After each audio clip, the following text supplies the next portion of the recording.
I'm going to, August 19, 2020, that was duly noticed and recessed until this date, and then appropriate notices were issued.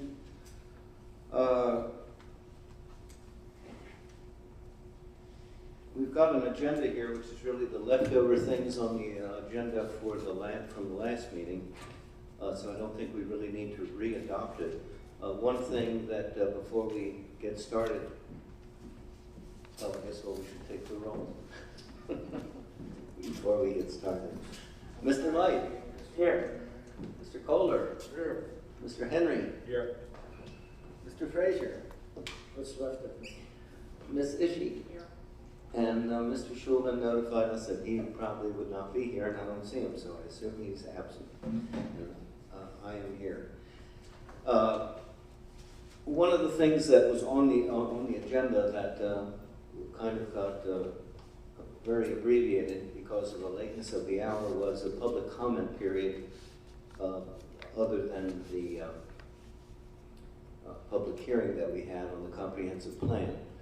So if there's no objection from anybody, I'm going to open the floor to anybody that wants to make a public comment on some general topic or on the issues that we're going to talk about tonight, namely primarily the proposed amendments to the zoning ordinance from 2016 and then some newer ones. So if you want to make a public comment, you can speak from your seat. You can come up to the mic if you don't think you can be heard from back there. Please state your name and magisterial district, and try to keep it to under 5 minutes. So the floor is open for general public comment. Anybody? Okay, good. Oh, sorry. Mr. Irwin. Bill Irwin, Flint Hill. Let me just reinforce what I mentioned in the last hearing, and that is, please address some of the major considerations that we have as far as quality of life in this county is concerned. Light, trespass, and repetitive noise, those issues need to be addressed a little bit better than they have been so far. Okay, thank you. I guess if I could just respond briefly to that, I'm not sure if you meant in the comp plan or somewhere else, but I think actually the Board of Supervisors considered having a noise ordinance at some point, and then it got tabled indefinitely, or it got tabled, I don't know if indefinitely, but it got tabled some years ago and never untabled. I think that would be a different thing other than zoning, but in my view, the way to address that is in some of these special uses and some of these permits is in the, when we do hopefully get around to a comprehensive review of the zoning ordinance, is to put conditions like that into the special standards or for different uses, so that whatever board issues the permit will incorporate that into the terms and conditions of the permit. But other than that, it's not really I'm not sure it's a zoning issue, so except when you can work it in that way. And light considerations, the same thing. I mean, I think we have now, assuming that it gets approved, the comprehensive plan has quite a few different references to light pollution and dark skies and that kind of thing. And one of the general conditions of every special use permit is that it be compatible or not violate anything that's in the comprehensive plan. So that would kind of be an automatic way to work in special lighting considerations or conditions if the Board of Zoning Appeals or Board of Supervisors issues a special use permit. So I think that's a way to address those. Okay, Diane, you had your hand up.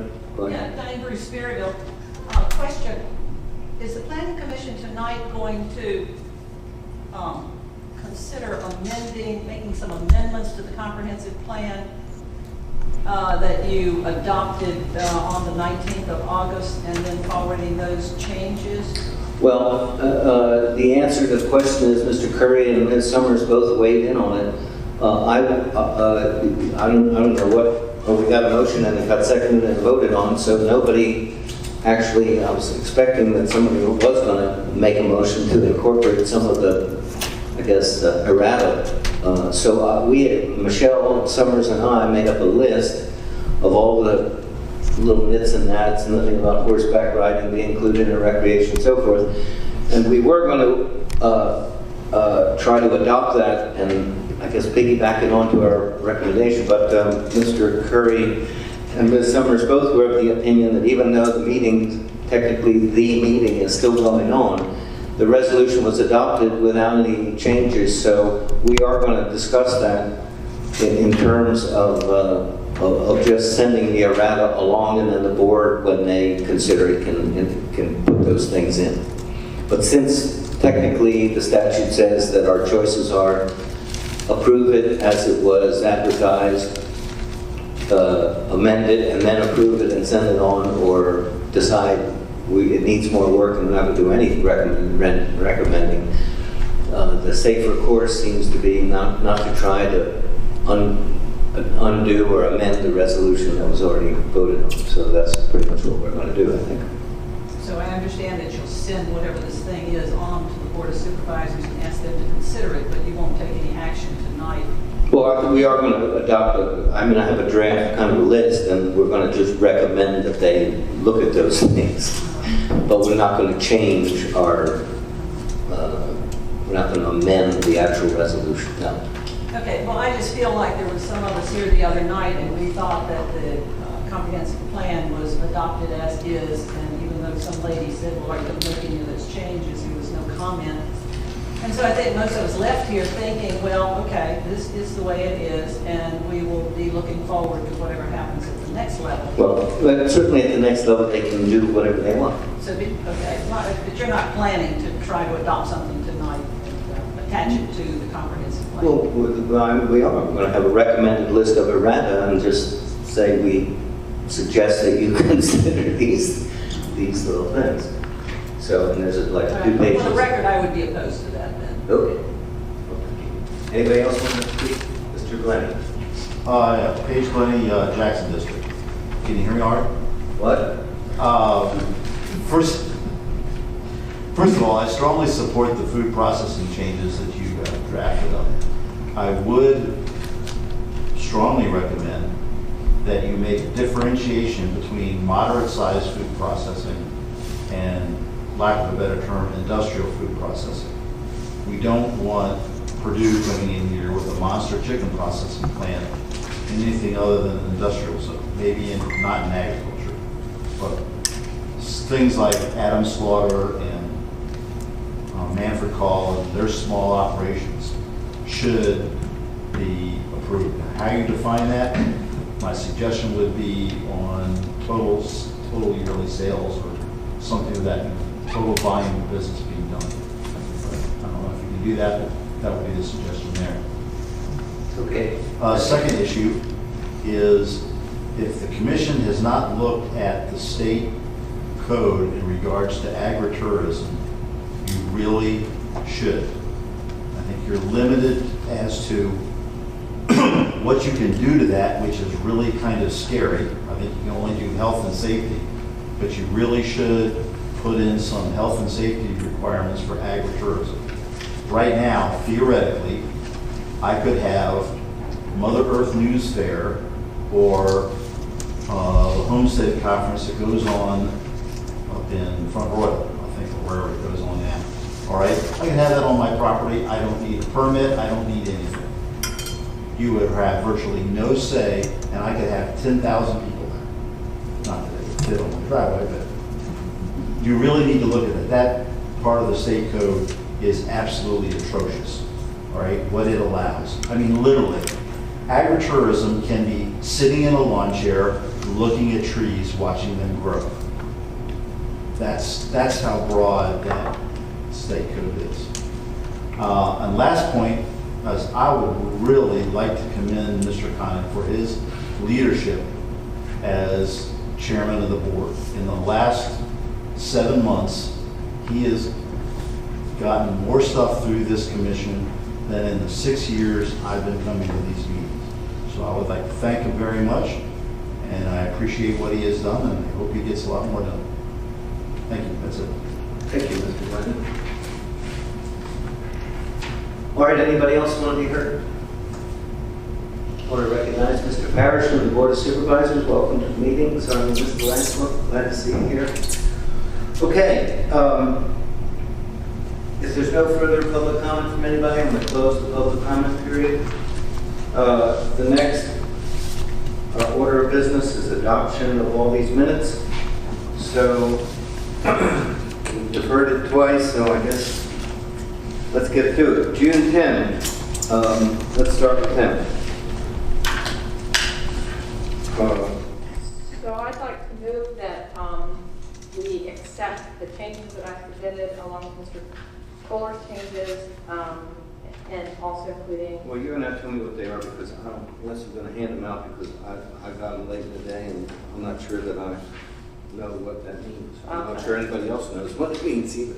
These are the ones that I submitted also the same for last month, so we can go through them one by one, which I'm happy to do.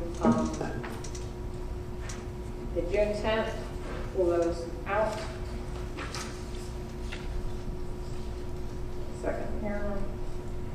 Well, I see they got your name wrong for starters. Okay, that's all right. It's been done before.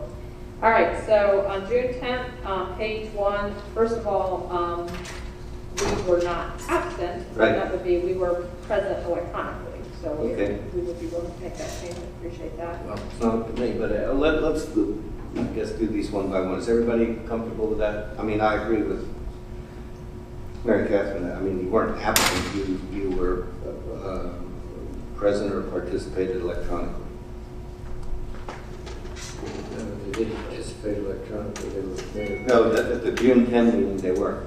That was the subsequent meeting. That was a work session. All right, I'm sorry. So that's when the issue came up at the regular meeting on June 17th. So, all right, and then obviously your name has to be fixed to Mary Catherine, is she? What else? Let's see, how June 10th. So then under old business on page 2, paragraph 5, I believe the last sentence it says, it's the last subsequent paragraph on page 2. It says, after discussion, the commission agreed to show on the map for Sperryville following zoning districts, D, R, B, C, H, C, and A, R, portions of R, R. I must have to. I got a printed out set, but paper, and it's double-sided, and what's on the back of mine, June 10th, is not. Excuse me one second. I got caught up to here. Again, it's just the one sentence. It's after discussion, the commission agreed to show on the map for Sperryville, the following zoning districts, DR, BC, HC. Oh, I and see, RR. okay. So I think we meant portions of RR, not all RR. Which would encompass quite a lot more. And that's all I have to do. Wasn't it RR that is connected? Well, I don't know that we went that far in that meeting. I think we just said, I don't know who I don't remember, but I think it was portions of RR. All right, so you were supposed to say in portions of RR? That would satisfy me. Okay. Everybody okay with that? All right, anything else on June 10th? Any other changes? Do we have a motion to approve them with Mary Catherine's proposed amendments? Move to approve. Second. All right, Mr. Kohler moved to approve, and we have a second for Mr. Light. Any further discussion? All in favor, say aye. Aye. Okay, good. Oh, I have one more change. It says Chairman Mary Light at the bottom. All right. Next is June 17.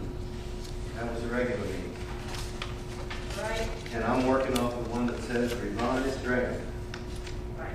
So I will move that we accept my changes. Well, let's go through them because I'm not sure what they are.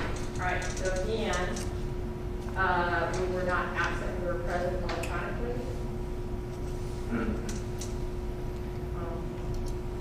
Well, We were excluded, but we were present. well, you weren't excluded, I think it reflects that down what happened, but I mean, technically, you weren't there, and you had requested to participate electronically, and the vote was the vote, and so I don't want to rehash all that, but so technically, you were absent. Well, you But I mean, called, we responded as present, and the chair noted we were electronically present. At some point, we were excluded, but Well, you weren't excluded, but your request to participate electronically wasn't approved, so. Well, may I, at the roll call, we answered both. And the, what we're doing something, All right. How about if we just put present electronically, see below? Does that satisfy everybody? that was satisfying. Fine. All right, next changes. Okay, paragraph 4. After call to order? The chairman called the meeting to order. I mean, maybe you did say this, but why are you saying all citizens of the United States? I'm just sort of wondering that. Did you not want the pledge of allegiance by anyone who wasn't, who had this card? Because people that are not citizens don't pledge allegiance to the flag. Because they don't have any allegiance to the flag. I'm sure the people who have green cards don't do that. But, Or who are applying for citizenship. Anyway, it just seems a kind of an arbitrary distinction, but well, I'm a member of another organization, and that's how it's always been said for hundreds of years, all citizens of the United States, because it's not proper, I don't think, to invite people who are not citizens to pledge allegiance to the flag of our country, because they don't bear any allegiance to the flag of our country. What if there's somebody in the audience from France? they don't have to stand up and do it then. Well, that's why I don't want to make them do Anyway, it. I'm not going to follow my sort on that. It's just, I can't. When you're chairman, Yeah. Mary Catherine, you can Right. say how you like it. That's what- That is what I said. That'll be a long time. All right, paragraph 6 and 7. So that's where the chairman noted. Wait a minute. Record. We're back on page 2 now? We're on page 1. The chairman noted for the record that the commission did have a physical quorum present and noted that 3 members who were not, I put physically present, but Okay. connected by Zoom. I don't even insist on connected by Zoom. I'm happy with not physically present. Okay. So, We could do that. We're requesting like blah, blah, blah, blah, blah. Then I changed the wording because what you're saying is what your understanding of what this telephone conversation with Mr. Garrett and Mr. Curry were, and that should be made clear that was your understanding because others were told differently. So I changed that to read, the chairman stated his belief that there were legal issues related to the request of members to request electronic, related to members requesting electronic participation. He stated he had discussed the matter with Gary Curry. I have discussed it with Gary. Well, that's what you said above. Oh, but you did say, I listened to the recording and you did say you had discussed it with Gary Curry. We haven't discussed it with Gary Curry way prior to the meeting. Anyway, let's go. And understood their advice to be that while the Virginia Code did not require a member to specify their medical condition, the question of whether the commission could require a member to disclose their medical condition was debatable. And I did listen to the tape, and that is what was said. Now, I'm happy to have Michelle verify that, but otherwise, that was what the words of the meeting said. And then below that. Okay, wait a minute, let's- Okay, sure. Anybody want to discuss this proposed change? I'll ask a question. Is there statement that Mr. Christopher has asked for the commissioners to speak to the Okay, I'm sorry. Ms. Issue, are you saying that you looked at the tapes and took the language from there? I did. But I'm happy to have that verified with the but yes.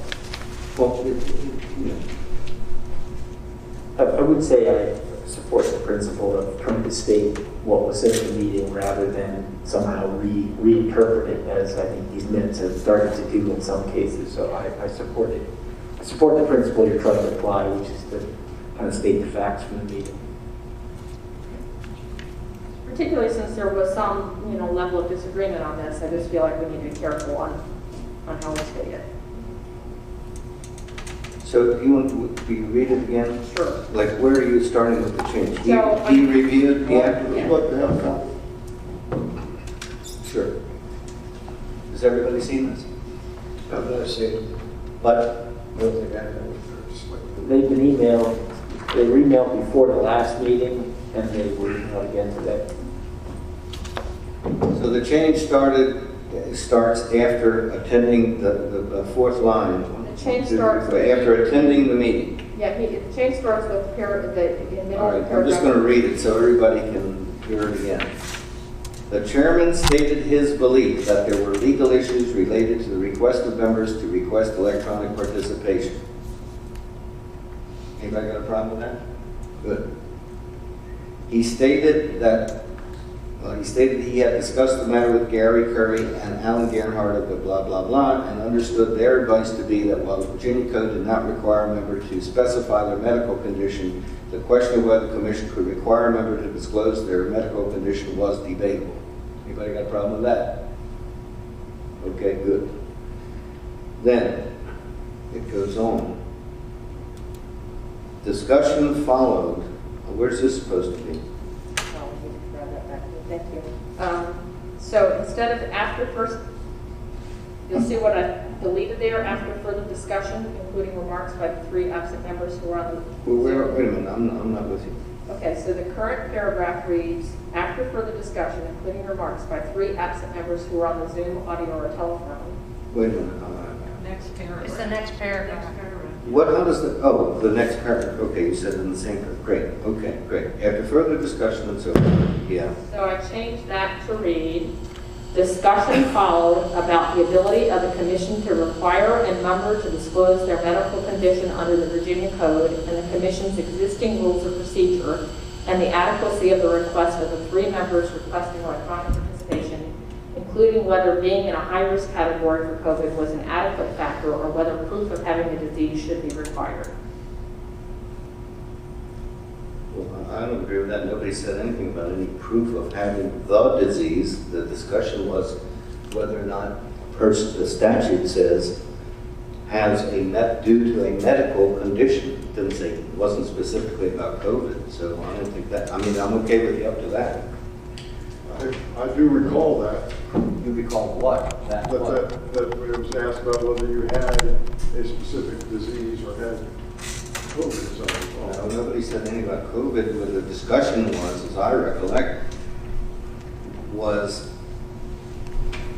the 3 members were claiming that they were exempt or that they were entitled to participate electronically due to a medical condition. And the issue was whether they, in fact, had a medical condition. I don't think anybody ever said what it was. Because there was a lot of discussion about, you all may have said, well, the medical condition you were afraid of getting was COVID, but nobody said you had to demonstrate, or what it says here, that you had to, whether proof of having the disease. Nobody said anything about any proof. I think, Mr. Connick, I think 3 times you simply asked the members that were electronically present to state whether they had a medical condition that prohibited them from attending. And none of them said they did. None of them said COVID, and you didn't breach any other specifics. You just said if you have a medical condition, you almost coached them to say, yes, I do, so they could participate. But they didn't take the bait and do it. I'm sorry, I can't accept that characterization, that's just not accurate.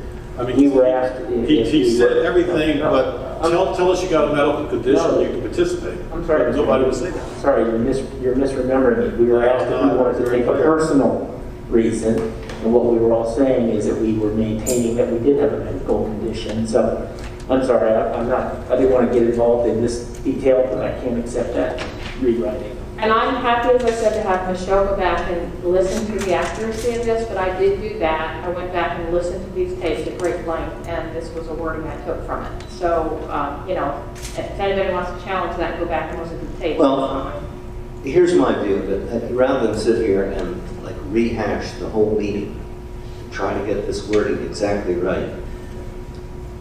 As I'm often fond of saying and reminding the secretaries of various boards, the purpose of minutes is to record the matters that were discussed, the motions that were made, and the votes that were taken, not to make the minutes a verbatim transcript or even attempt to do that. And so otherwise maybe they wouldn't be called minutes, they would be called hours. So here's my suggestion. To just abbreviate it from discussion followed about the Virginia Code and the Commission's rules of procedure and the adequacy of the request of the 3 members requesting participation, period. And leave all this business out. If you want to go hear what anybody said, you can go, as Werner Wolf used to say, go to the video and go watch it. And then skip all the way down to after, right before where you have Mr. Henry floating there. After further discussion, Mr. Henry moved to disapprove and so forth, what you have, and the vote. And the rest of it's fine. How about if we do that? I would be willing to do that, because I don't think it's necessary. I will only say, I felt that Michelle's initial minutes were in fact fairly neutral and followed what you had just said, Mr. Connick, but I feel like what happened is that the revised draft added a lot of particulars, so I'm only trying to balance it out. Okay, so is everybody okay with what I just suggested? Great. Any further changes to June 20? Yep. Good one on. June, I'm sorry, So you'll accept the rest of that paragraph? Well, it's now going to read as follows. Discussion followed by the ability of the Commission to require members to disclose their medical condition under the Virginia Code, the Commission's 16 rules of procedures, and the adequacy of the request. How about instead of adequacy, the sufficiency? It's fine. Of the request of the 3 members requesting electronic participation, period. After further discussion, Mr. Henry moved to disapprove the request of 3 commissioners to participate electronically. Mr. Fraser seconded the motion. The vote to disapprove participation from Ms. Ishii and Mr. Light passed 4-0. The vote to disapprove Mr. Kohler failed 2-2. Mr. Schuler, and then the rest of it the way it was. The chairman ruled that the failure of the motion to approve on the tie vote be voted yeah. Right. Okay, so you'll accept the rest of the changes to that paragraph? Ruled that? Yeah, that's fine. I'll go with that. Okay, anybody else have any problems with that? So can we get past this now? And is there a motion to approve the June 17th minutes as amended? I'll vote to approve. Okay, Mr. Kohler moved. Is there a second? I'll second. Mr. Light, any further discussion? All in favor, say aye. Aye. Aye. No, say no. The ayes have it. The minutes are approved as amended. Next, rolling now, June 24th. Okay. And I move to accept my changes. Well, let's just go through them because not everybody may not. All right. So again, happy to say instead of absent, present electronically. Okay, we're going to do the same thing. Present electronically, whatever we said in the other one. Presently and present electronically, see below. Now this was a continued meeting, so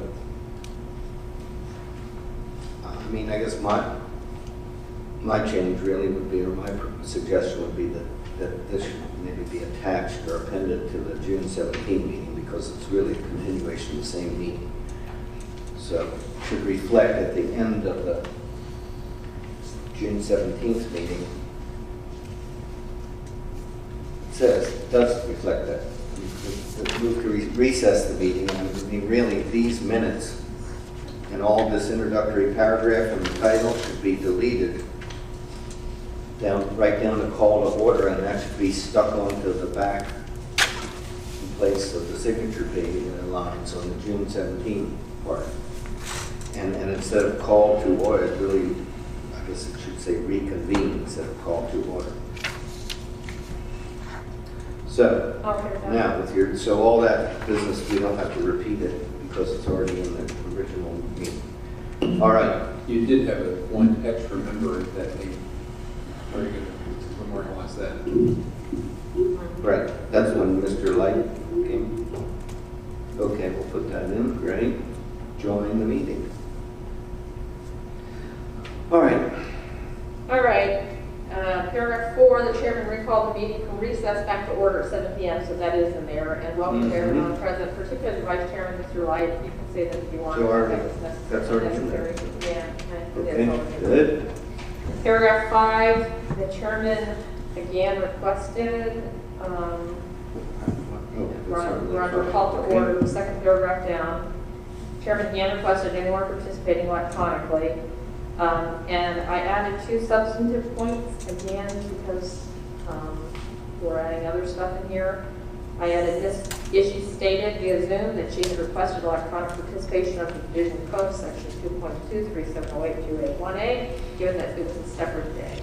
And Mr. Light then expressed his dismay and indignation, and these were words from the tape, expressed his dismay and indignation at the way he, Mr. Kohler, and this issue were treated at the previous meeting, and that he was present under duress, having been put in a position of having to choose between his responsibility as vice chairman of the commission and putting himself and others at increased risk from a potentially lethal and highly contagious virus, particularly where there was a demonstrably feasible alternative. In addition, many of the present hearing were not demonstrating protective measures recommended in the medical community. These actions signal put the commission at greater legal risk. Yeah, but are you proposing to delete? Is this, Mr. Chairman, point of order? Yeah. What is the purpose of all of this stuff? Well, Mr. Light stated it for the record, and I stated my position, my sentence there as, so since he stated it for the record, I felt it should be included in the record. It's also because there's other information in here that was added. Again, I could have been happy with a lot of Michelle's earlier stuff, but there was others. All it says now is,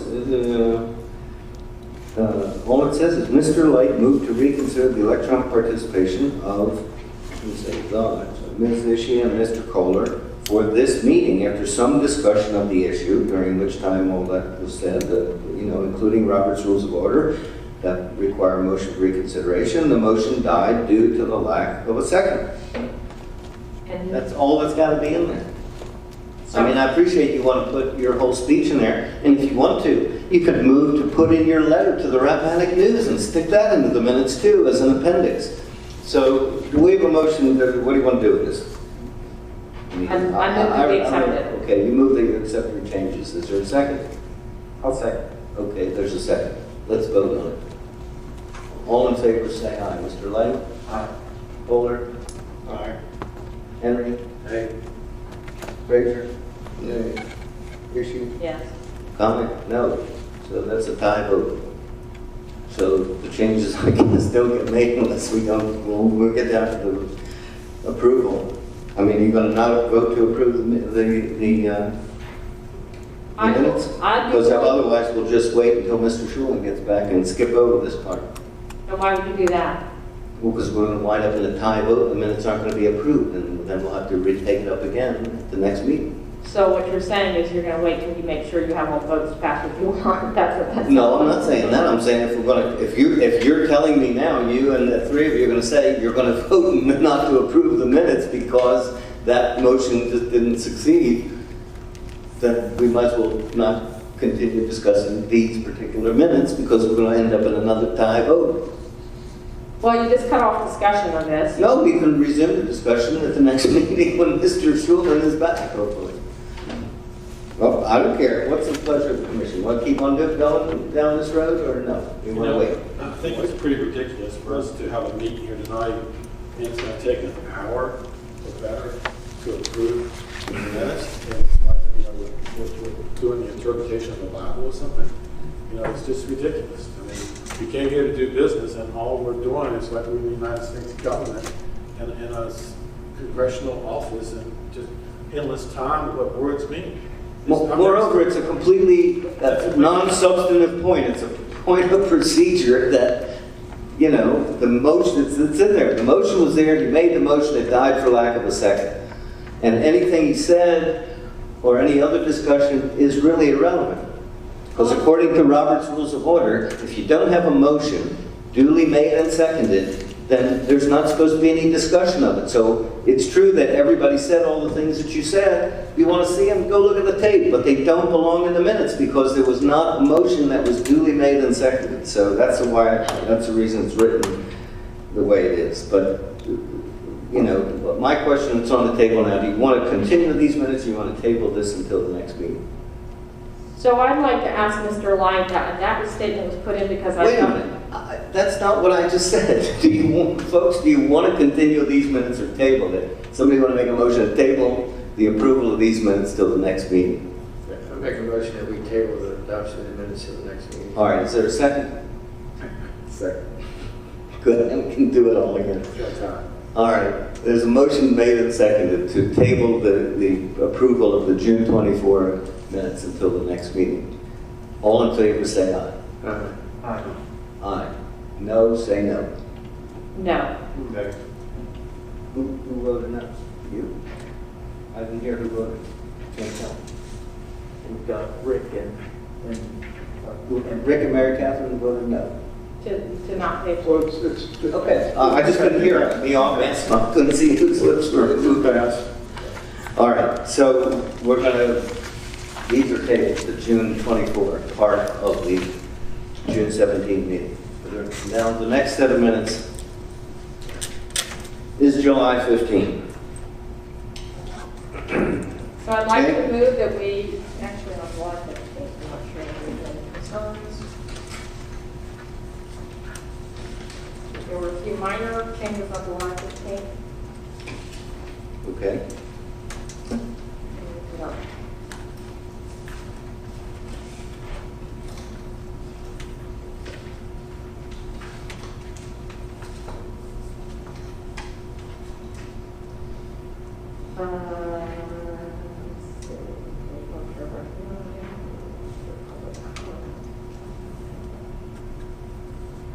Let's see. Sally Haynes. yeah, there was some, Sally wait a Haynes. minute, the first sentence in public, there would be public comment, what?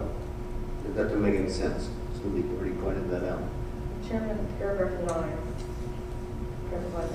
Chairman. Chairman of this Oh. public council or general council, Yeah. there would be public comment on, you have on specific I didn't know what that meant. I don't know what that's something. issues. Okay. So let's make it specific agenda issues. Okay, next one. With Sally Hansen. It's not Sally Hansen, it's Sally Haynes, Okay, so that's H-A-N-E-S? Haynes. H-A-Y. Oh, nice try. Okay. H-A-Y-N-E-S, got it. What else? Page 2, paragraph 4 and 5. How does it start? You can find this, I'm just trying to see what I actually shared about here.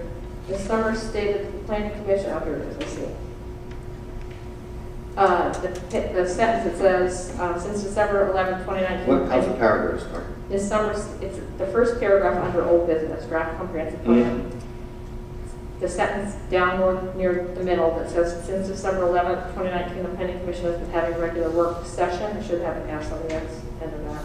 Mm-hmm. The next paragraph, this is just editorial. The commission discussed the potential, instead of allowing potential, the potential for expanding the area around the villages. How about potential expansion That's fine.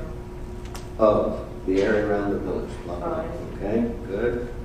To allow, again, this is just editorial, areas that would have the potential for rezoning, noting that the designation would only be for future growth and not actual rezoning. That just didn't make sense.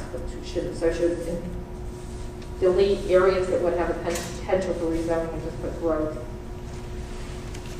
So Additional growth areas? the areas around the villages to allow additional growth, period. Noting that it doesn't, then keep the next sentence. Okay, anybody got a problem with that? Good, go. Just to clarify, I would like, when it says below Mr. Kohler moved to adopt Mr. Light's wording, again, I defer to Mr. Light on this, but I think it would be appropriate to add what that wording was, but I defer to Mr. Light on that. I think in the spirit of what we're talking about, I don't think we're getting to that level of detail in the minutes, so. I'll accept that. That's all I have. Great. Is there a motion to approve these minutes as amended? So moved. Second? Okay, Mr. Light, second, Mr. Kohler, moved. Any further discussion? All in favor, say aye. Aye. No, say no. Withdraw. So, Oh, you had a slide, I'm sorry. what? Oh, yes, you had some changes on that. That was not included. Your email from August 14th. That I was okay with those changes if you want to do those. All right, so, everybody okay with those? Absolutely. Great. All right, now we're rolling. How is the secretary supposed to know what those changes are? I've got them. You just voted, and now you're making additional changes. Well, they just voted to approve what was in my email on whatever day you sent. It's misleading when you track that. We could. What? We didn't actually vote that, but we could vote that. All right, we making that an amendment to your? I'd like to move that in addition to the, my changes from the minutes from July 15th, that we incorporate the changes suggested in Mr. Kane's email of August 14th, 2020. Great. 11:35 a.m. Thank you. Okay, second. I'll second it. All in favor, say aye. All right. Aye. Opposed, say no. Okay, thank God, we're done with the minutes. All right, the next order of business is a topic near and dear to my heart. The so-called May 7, 2017 amendments to the zoning ordinance, which in fact are the March 2016 proposed amendments. But here's what I propose to do. Folks, I want to apologize that I really don't go too much by Boarddocs, and I didn't see what document was put on Boarddocs until this evening, right before I came to the meeting. And I noticed that I've got the chart that looks like this, which I will send around to you all. And somehow or another, and I don't know how somehow or another that happened, a whole middle section of amendments that are primarily related to tourist homes, and also the definition of a spa and some additions to the section, the chart 17036, where spas would be allowed and some special standards. All that got kind of left out. So what I propose to do this evening, since we have plenty to go over, is let's go over what was on Boarddocs, and I will circulate the parts of the chart that were somehow omitted. And I don't think we're going to finish this all tonight anyway, but if we do, maybe we can start reading through them and see what we want to do. So let's try and get through all of these things that are in this chart. Is there a way we could get that up on the screen there?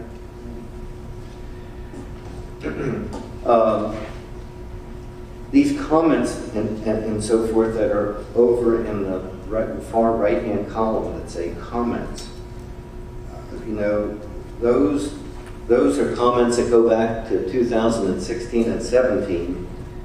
And as you can see, there's still a whole bunch of them that talk about John McCarthy's comments. So that's how old they are. Luckily, there's none, I didn't see any Evan McNear comments in here. But, Point of order again, Mr. Chairman. yeah, All of this was, including the ones that are missing, had been brought to a point where. exactly. That's So all that is missing. This really isn't what the planning commission finally worked on. well, this was worked on. But Yeah, there were other not things. the end product. And as you point out, it's got, comments, consensus is written, take to public hearing, but delete, express. Well, those were comments that, as I recollect, Debbie Kaiser put in that column to reflect what the commission did way back But this particular from, set, wait a minute, from I don't March or think we should be April working- this is not the 2006. set that we should be working from. Well, honestly, at this point, I mean, I've only been on the commission 6 months, so, 7 months, so there's been so many iterations of this list that that's what happened, some things got lost. I think it's accurate as far as it goes, it's just missing the other thing, so between now and our regular meeting, I'll try to clean it up. And I do have this other one, which I had in my computer from April or May of 2017 when they were finally done. And that shows what the comments were and so forth and so on. So let's try to go through this list and see where we're at. Because we're going to have to make a complete new list that's going to have to be part of the ad. We're going to have to do that at a regular meeting and vote to advertise whatever's on the list, but we have to have a complete list. So let's try and go through these. The first big section is all changes from, it used to say VDH&T to Virginia Department of Transportation. Hopefully, there's not going to be any issues about that. Okay? So the sections are listed, 147, 49, 170-6. I don't know why those are subdivision. Only the ones that are 170s should be in here. So it's 170-6, 8B, 78H, 88, 91, 123, 124, and 37 all had references to the old name of the highway department. So they're all to be updated and corrected. All right, any problems, any issues with any of them? Nope. Hearing none, we're going to proceed.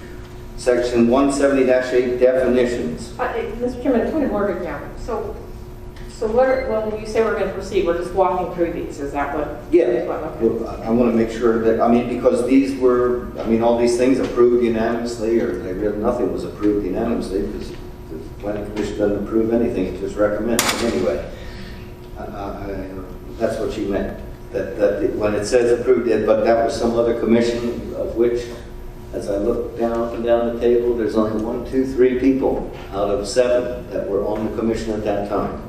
So it never got taken to public hearing, so you get another bite at the apple.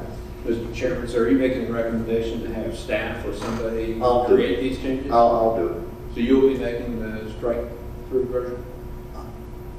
I guess.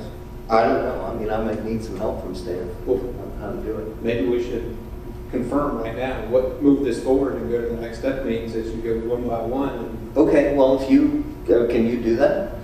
I'm capable, yes. Well, are you willing to do it?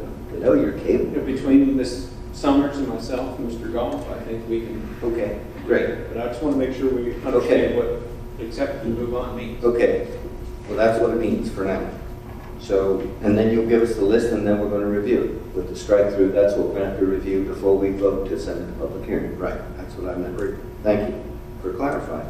So the first two, 147-49 and 149-54, we'll do some other time.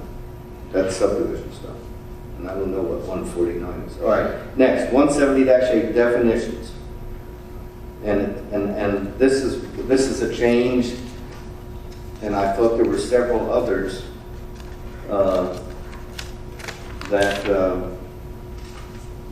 but maybe not. It's just a change because the Virginia code was changed.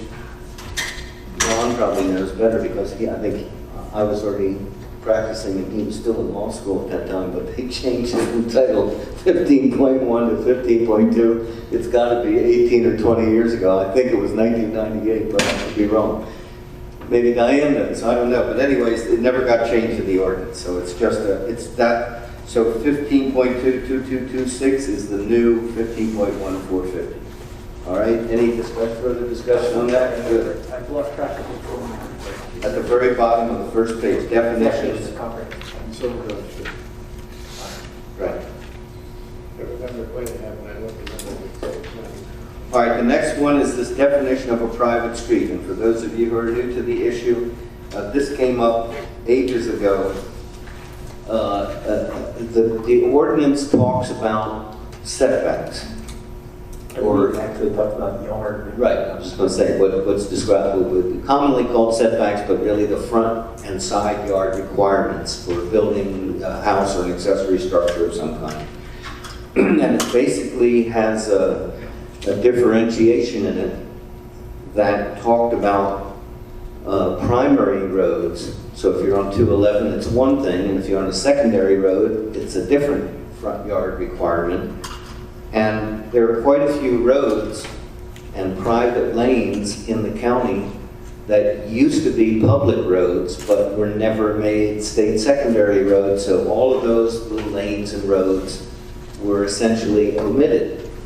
And so technically, there is no front yard requirement from a road like that. And that came up because I have to live on one. And so I started talking to John McCarthy about it. John McCarthy said that, well, his practice was, just like my practice was, that we treated those roads as if they were a secondary road and used that, whatever the front yard requirement was, but it's not in the ordinance. So this was to clean that up. And so the language that's added is for purposes of setback requirements. Maybe that should be front yard requirements or yard requirements. Of 17037, a public road that was never part of the state secondary maintenance system, or roads that once were a part of the state secondary system but discontinued from state maintenance shall be deemed private streets. Matt, just clarification, if it's a private street, does it have a setback or not? Yeah, it had something about that, but these, for example, where I live, Thunder Valley Road is not a private street, and it's not a secondary road. It's an old public road that was never taken in. And then across from me, there's the old Rock Mills Road that goes up to Five Forks that was part of the state secondary system in the Bird Act, but then it was abandoned in the 40s. So those would be treated as private streets. Is there a change to the wording for setback? No, the wording's is, unless you want to change the yard requirements instead of setback.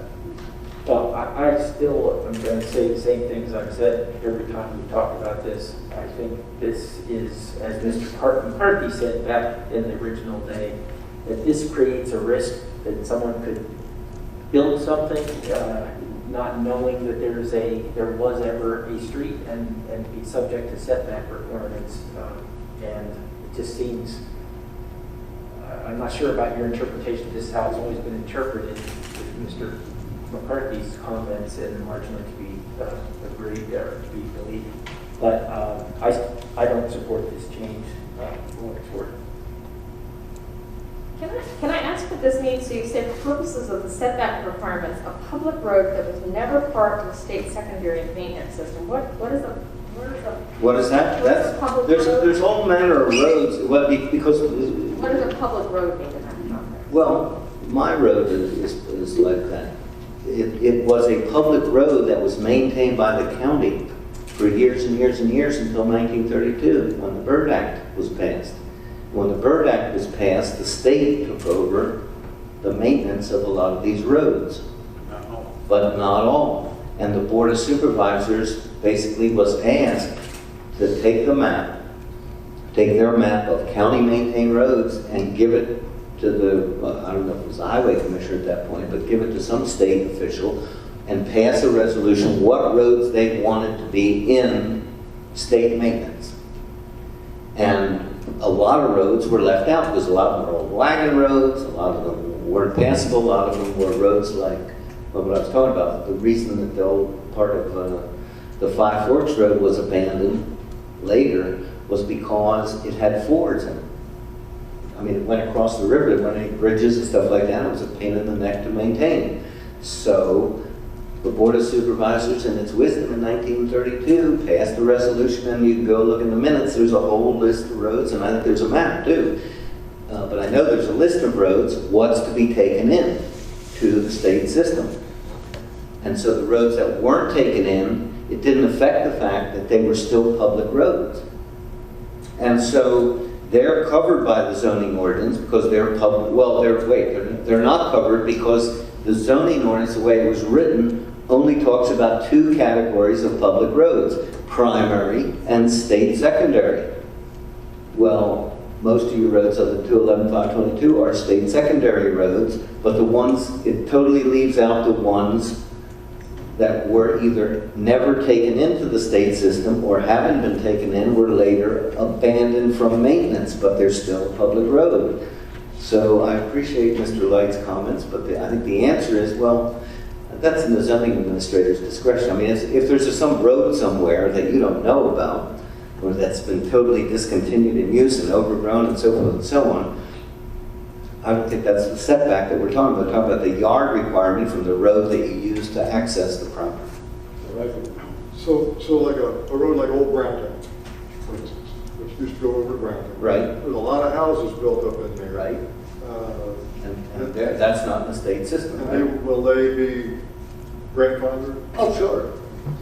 This will only be for the future. Exactly. Anything that's already built, of course, is grandfathered. But Well, that's just, Or, you know, it's a non-conforming use. let's want your infinite wisdom on it before I make a choice. but you've defined a public road in a certain way, but I don't, where is that in here anywhere? Where's it in here? So a public road, so you say a public road that was never part of the state secondary maintenance system. So where is the definition of what, in other words, what I'm getting at is, How do we know what all the public roads are that are in that category? We don't. no, I'm not saying that. I'm saying where in here or someplace else where we're referencing it is a public road defined. Because there are, for example, my property, there are plenty of roads around here that go over mountains that were old fire drill. I don't know if they were public roads. There's nothing Wait a there minute, now. you missed the thing. Look at the chart. It says definitions, street, private. And elsewhere, if you had your zoning ordinance with you, you would see that, okay, we'll look up the definitions. There's street, or road, primary, secondary, like I said, and then the third category is street, private. But where is But public? street, private, Yeah, I think the point is we're using the term public road in the definition of private street. And What it's is hard public to road? use a term in a definition that itself isn't defined. I don't know what a public road is. There's a definition for street, public. Where? That's not a public road. What is a public road? When you look for road, it says look to street. so look at street, public. What does it say?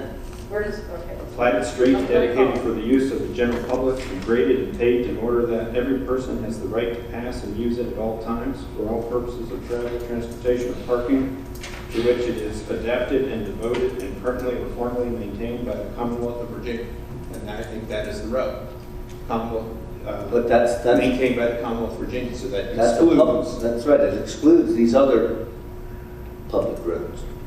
This is the problem. That definition seems textually consistent because this says that it couldn't have been a public road to begin with if it was never part of the state.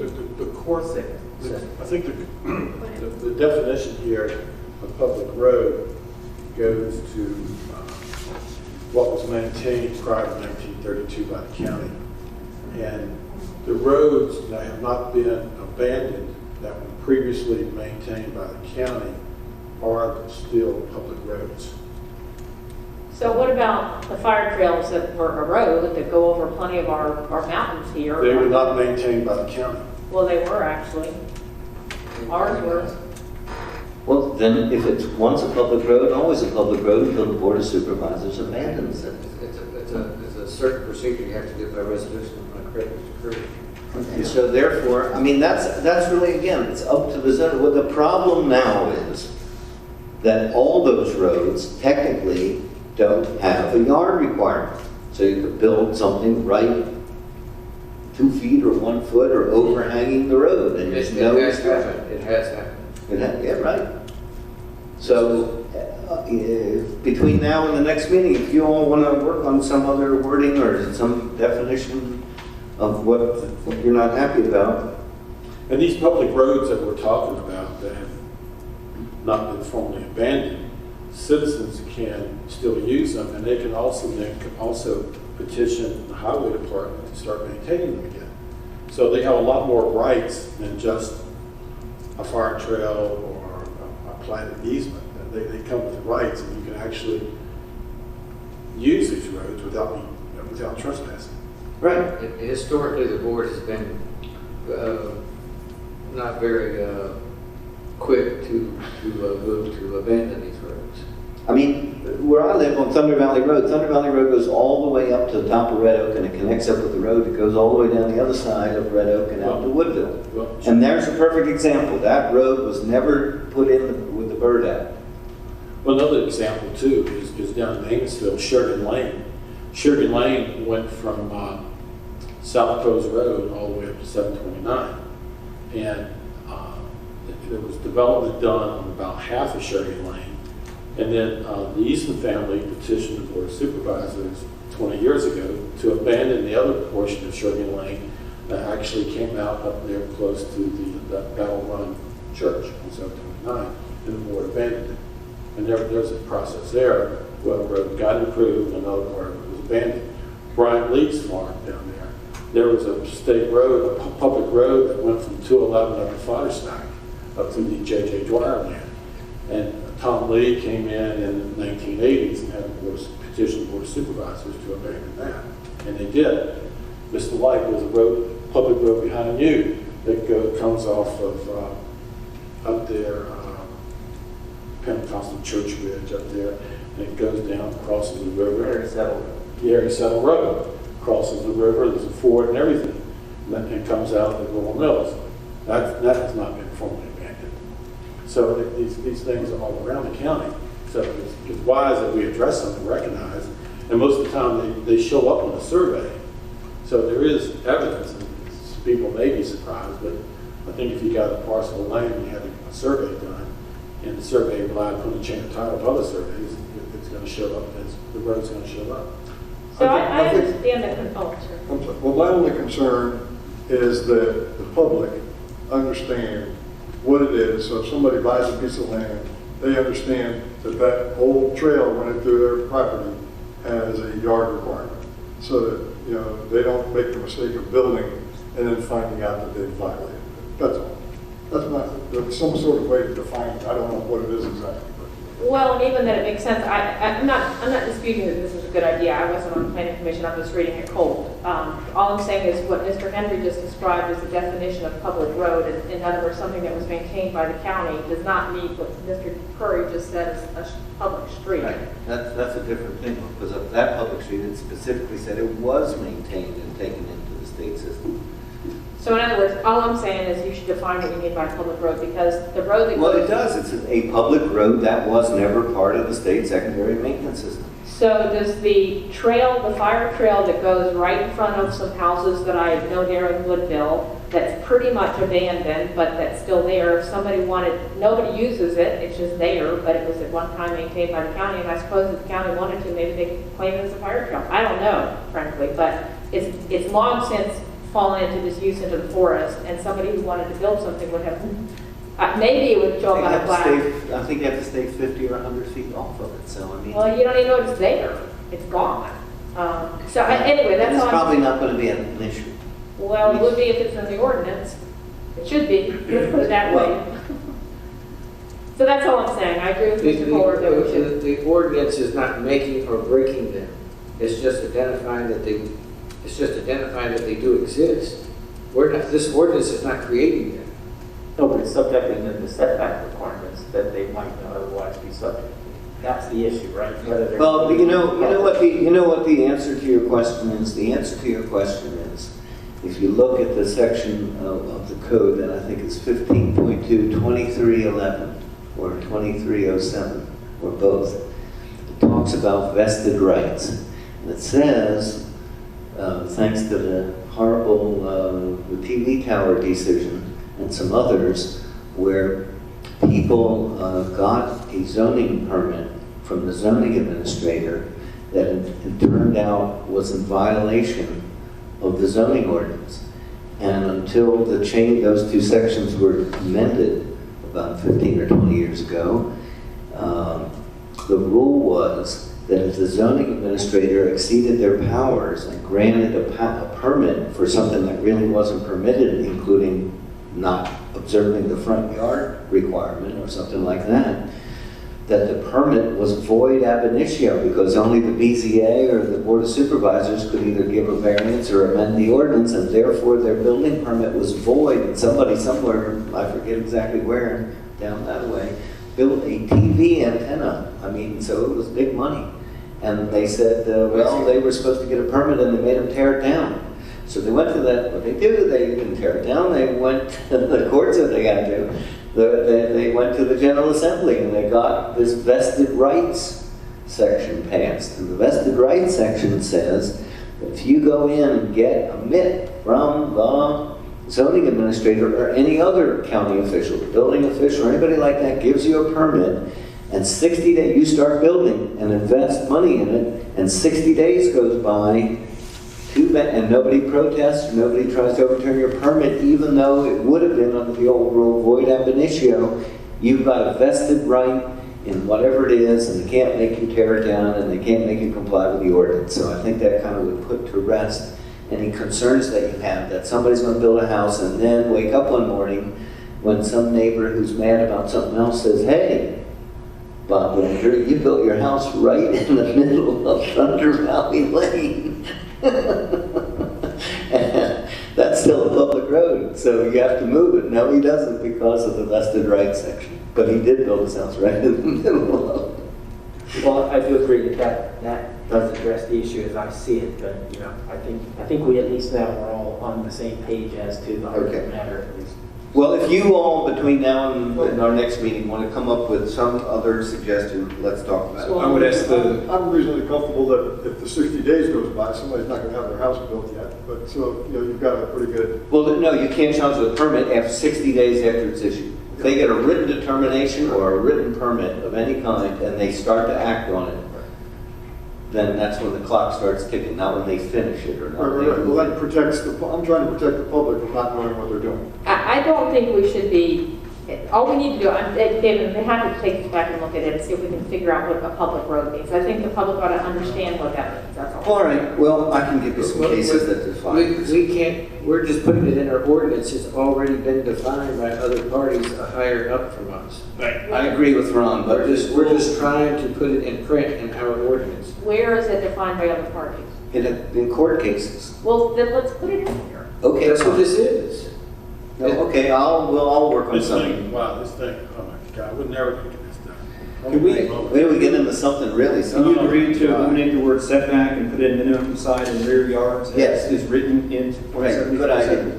Thank you. Okay, so let's pass over that one and get to revocation. The only change really is that Delete express. What? Okay, it looks good. Okay. Note over here to delete express, the word express. Who wants to delete? Well, somebody made a comment to that.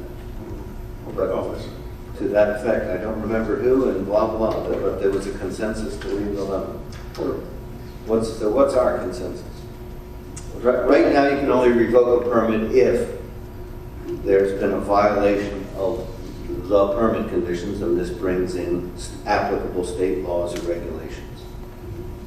And now I added or express terms and conditions of the special use permit. We had at the time this was written, the Harmony Manor business was going on, it was in court. That was the origin of this, because it wasn't clear if they had violated some express condition that was in the permit. So, I think the question about express was then and is now. Is it necessary? Are there any other kinds of terms and conditions of a permit that are not expressed? Well, a lot of times people, and we had to come up actually when that was revoked, that people, there was an argument made that, well, people, we got the transcript and people said, or the applicants or the people who now own it, who were the beneficiaries of that permit, said, well, just because, Mr. Light and Mr. Kohler and, Connick and the other guy and said, that you talked about this thing, you talked about that there's only going to be this many trips or this many whatever, you didn't actually write that into the permit. And to be frank, my intention is to stop the permit issuing authorities of the BZA or Board of Supervisors either write it down as what that's it, or, you know, the fact that you all sat around for an hour and a half and talked about it, and then you didn't put that condition in, and we had it with the sawmill thing up at Williams too. There was another one where they talked about all this stuff, and they talked about that, but then they never actually put that in as an express condition, and people said, well, we didn't, but we talked about it all, so you know that's what we meant, but that's not really good enough. So that's why I put in the word express. So it would be, if it isn't in there, then it isn't in there. It's not a condition. So Would you be comfortable with, instead of express, written? no. Because it often, if you have terms that are express or implied, and That's exactly what. So the purpose of putting express is not, in other words, there isn't any such thing as implied conditions in the zoning permit.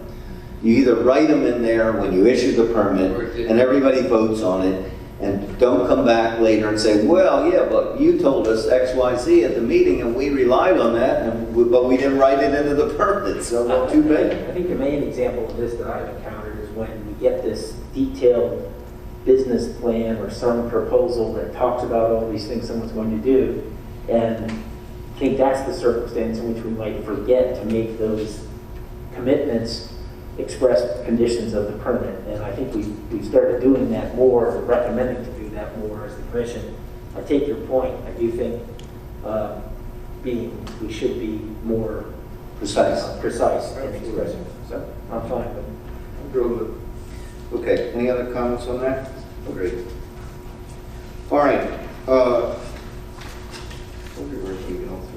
Next one is revocation. Oh, no, that's the one we just did, sorry. The next one is 170-62F1. And this is additional standards for efficiency apartments. It used to say no more than 600 feet of gross floor space or 25% of the area of the dwelling, whichever is greater. Well, the trouble with that was there are some really big, ginormous houses being built, which, you know, could be a single-family dwelling. If they say it is, that's what they always, the rule they applied. And so 25% could be huge. Hard to imagine a 2,500 square foot efficiency apartment. So So that's why it was changed to this, and so bumped up to 800 and so forth. That was the idea. I support it. I think it's great. All right. Any other comments?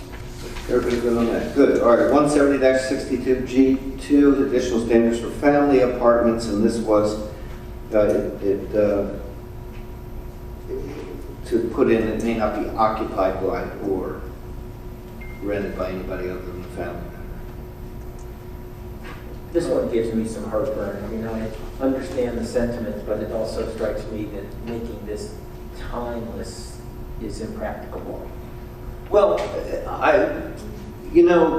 agree with you in one sense, and just as a practical matter, and if Michelle was here, which she's not, unfortunately, I think she would agree.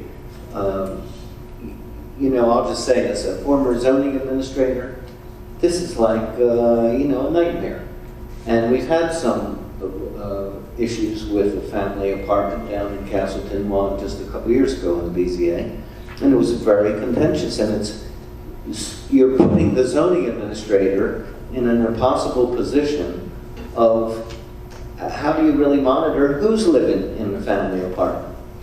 And personally, I think family apartment ought to be thrown out and taken out of the ordinance would be my recommendation, but I don't think that's very politically popular. I think you ought to have the efficiency apartment, and then you just eliminate the problem, just combine them. And if somebody wants to have, their mom and dad live there, or a caretaker live there, or whoever it may be, or they want to rent it out. I mean, from a zoning standpoint, my analysis is It's going to be another dwelling unit, so there's a density issue. There's a sewer or sewage disposal issue. There's a water usage issue of the water table and the well and all that. And maybe there's a noise and traffic issue. And other than those things, that's it from a zoning standpoint. So who cares if it's their relative or their, or their cousins or their third cousin or a complete stranger or a caretaker or whoever? From all those issues don't change because the fact that it's a relative doesn't mean they drive more or less. So my recommendation is to get rid of family apartment altogether.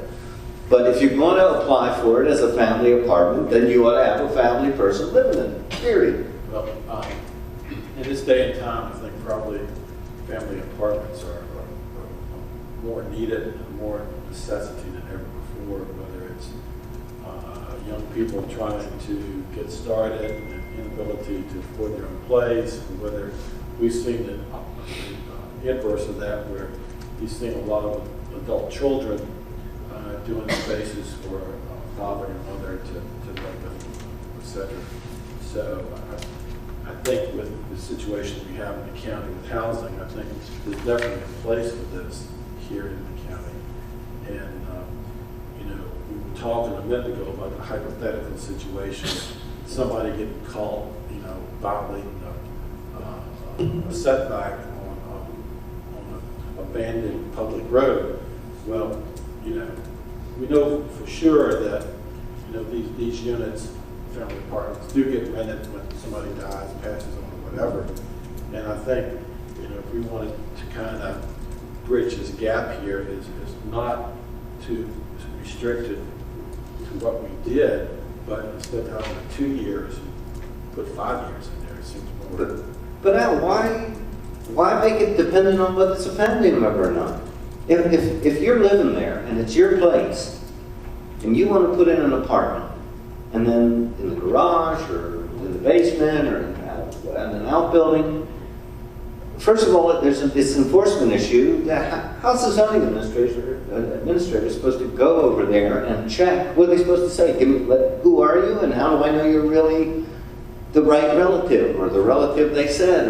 And like you said, when it's an older person, sooner or later somebody passes away. And so then what? They're stuck with an apartment they can't use because maybe they don't have any other relatives. Or maybe their other relatives hate them and don't want to live there, which is more likely. So, or maybe the parents couldn't stand them anymore. This brings back terrible memories of your childhood and we're leaving. Anything like that could happen, and then what? They're stuck with an unusable apartment. Doesn't make any sense. So just have efficiency apartment with no limitations of whether it's a family member or anybody else, and if it passes muster, it passes muster, and then you don't have any enforcement issues. They build it, they can rent it out, they can let their parents stay there, they can do whatever they want, and have one category. But I don't think the family apartment standards are not the same as They're not, but let's just make efficiency apartment then. I mean, I don't know where this came from, the 25% space, let's say. Well, I think we did make it bigger if you want, make it 1,000 feet. I think that 800 square feet there on an efficiency apartment is a good policy there, in that you're not creating a big living area that that may house a lot of people, the consequences of having a greater number of people. And with a family apartment, you have elderly people and you have younger people that may have kids that need more than 800 square feet. So I think Currently 12. Huh? Currently 12 For 1,200 square feet? for family apartment. Okay. So, I think, 1,200 square feet, not very big. 2 feet. Yeah, okay. So why don't you just have efficiency apartment and make it 1,200 square feet, and then you have no enforcement issues, and you don't have any of these issues about what happens when the family member either decides they hate you and they're leaving, or they die, or whatever. Just have one category called efficiency apartment that isn't limited, and you can have whoever you want live there, which basically is what happens anyway.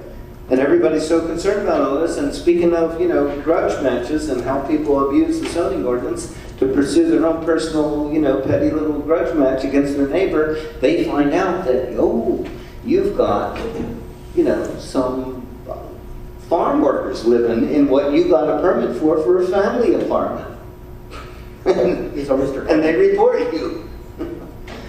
If I may, I recall some of this same conversation in the past times we've discussed this, and I think one of the reasons that this didn't proceed along with some of these others that are not on this table, I think this table reflected those where the consensus seemed to be maintained with each new version of the commission. But I think this one fell into the category of, well, we realize there is a problem here, but this particular amendment doesn't address it. And it seems that's the conversation we've fallen into again tonight. And while I agree that we should revisit this as part of our systematic review of the zoning ordinance, I don't think we should begin the process by taking a problem that we recognize and making it worse by making it forever.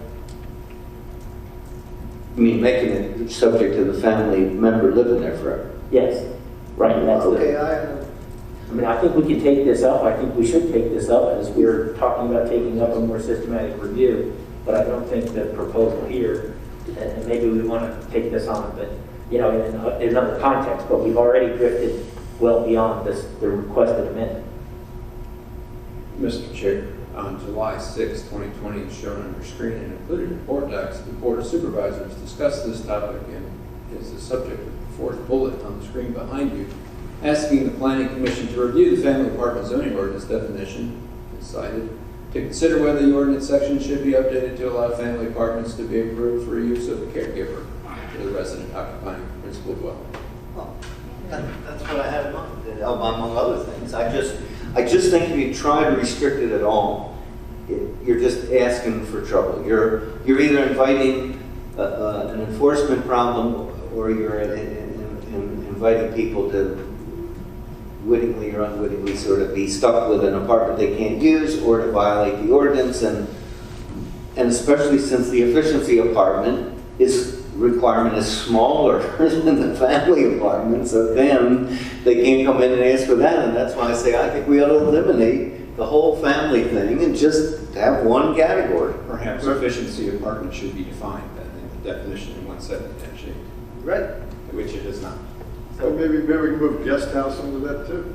Right, and the guest house is yet another problem, because then the guest is that's an accessory use. All right. So, no, I just said though, senior housing, so one of the things that some of the senior organizations in the county are discussing is the fact that those who have large parcels and a big house, as they get older, would, you know, as say up there, or you did say up there a minute ago, that caregiver help, either family member or others, to help maintain the property and take care of the person is something that could be valuable. So I don't know where you're going with this, but I just point that out as a potential need if this is under discussion. Well, how about this? Let me try and work up something on just efficiency apartment that'll change around the way I suggest. We'll talk about it next time. If we not come to a consensus, we'll put it in there, and if we can't, we'll leave it out. The inhibitor on this is the proximity to the principal structure. To me, that doesn't make, why that's in there, I don't. That's because it's a break on having these pop up all over the place. If you have 50 acres, you're not likely to build another building right next to your principal structure if it's not for your close friend or caregiver. Right? If it's for just anybody to rent out, you probably don't want another house 200 feet away from your principal dwelling on your 50-acre parcel. That's the whole point behind that. So we'll leave that in. Well, I think it's hard to look at this particular provision without the other ones around it, which was the point originally. This particular rifle shot at this problem that we all accept is not the right rifle shot. Okay. Let me see what I can work up and let's go. All right, now that we've come to the end of the list, and I'm just going to quickly go over the other things from my April 2017 or May 2017 table that got left out. And then I don't want to discuss them all, I just want to tell you what's in there. So one is the definition of a bed and breakfast, owner occupied and operated. And then bed and breakfast other than owner occupied and operated. The definitions of hotel or motel were going to be changed, and one of the changes there was, or the change, the primary change is, what was in the ordinance had a limit of something like 12 people. And Richie Burke, the building official at the time, pointed out that that's already a hotel or motel category, and it has to have sprinklers, and so it's a whole different category, and that we should bring this into conformity with the state building code. Right. And make the break 10 rather than 12. And so that was the main change here. But anyway, we had a definition of spas that was in the chart, and I don't know, everybody agreed on that. We pirated it from We pirated that from some other county, and that wasn't very controversial because there were some issues about somebody who was applying for that, or trying to have it as part of their bed and breakfast. It had been allowed with no definition. Right. The definitions of country inn, lodge, or retreat. Oh, well, that wasn't to be changed. I'm sorry. Tourist home was going to be changed again with the 10 transient people and 5 rooms, because that's in accord with the Virginia regulations on such things. The spa, we were going to add a place where it was allowed by special use permit in the zoning categories in the chart. Another important one was a change to 17057E, which is submission requirements, and I think most of the commissioners are kind of familiar with this, about the preliminary site plans and final ones, and when that had been an issue a number of times, so we rewrote that. And I know that Mr. Curry was in favor of that, clearing that up as well. At least he was at some point. So that somehow got left out. Expiration of permits, which originally, the main change was that if you discontinue a use for a period of time, the permit becomes void to reapply. And I think we had 2 years, same as a non-conforming use. Some vested rights issues were brought up about that, I think by Mr. Goff. And my suggestion, and when I put it out there, I'll change it, that should be a condition, an express condition of every special use permit. So that the general terms that apply to all of them, once they're issued, that if you discontinue the use from a period of more than 2 years, then the permit automatically terminates. So you can put that in 17052, the general conditions. Right, somewhere. I think we also had the permit follows the owner and not the property. Right. That's what 12 year and warrant is. Right. All right. We also had there were some additional standards for the spas and health clubs. And I think those were not controversial, but they got left out of this list somehow. Accessory uses and structures, there was an issue about guest houses, which you brought up, which is yet another category. And it was going to add a specific provision that said if a guest house or rooms in an accessory structure has kitchen facilities, it shall be deemed a family apartment or efficiency apartment that requires a special use permit. Instead of something, because certain ones were just being approved as a guest house, and then they build it. And guess what? Then after that, then they put it in the kitchen. And I would request that if there's going to be a guest house somewhere further on, there should be a definition for it in 170-8. Right. Sure it's not. Okay. All right.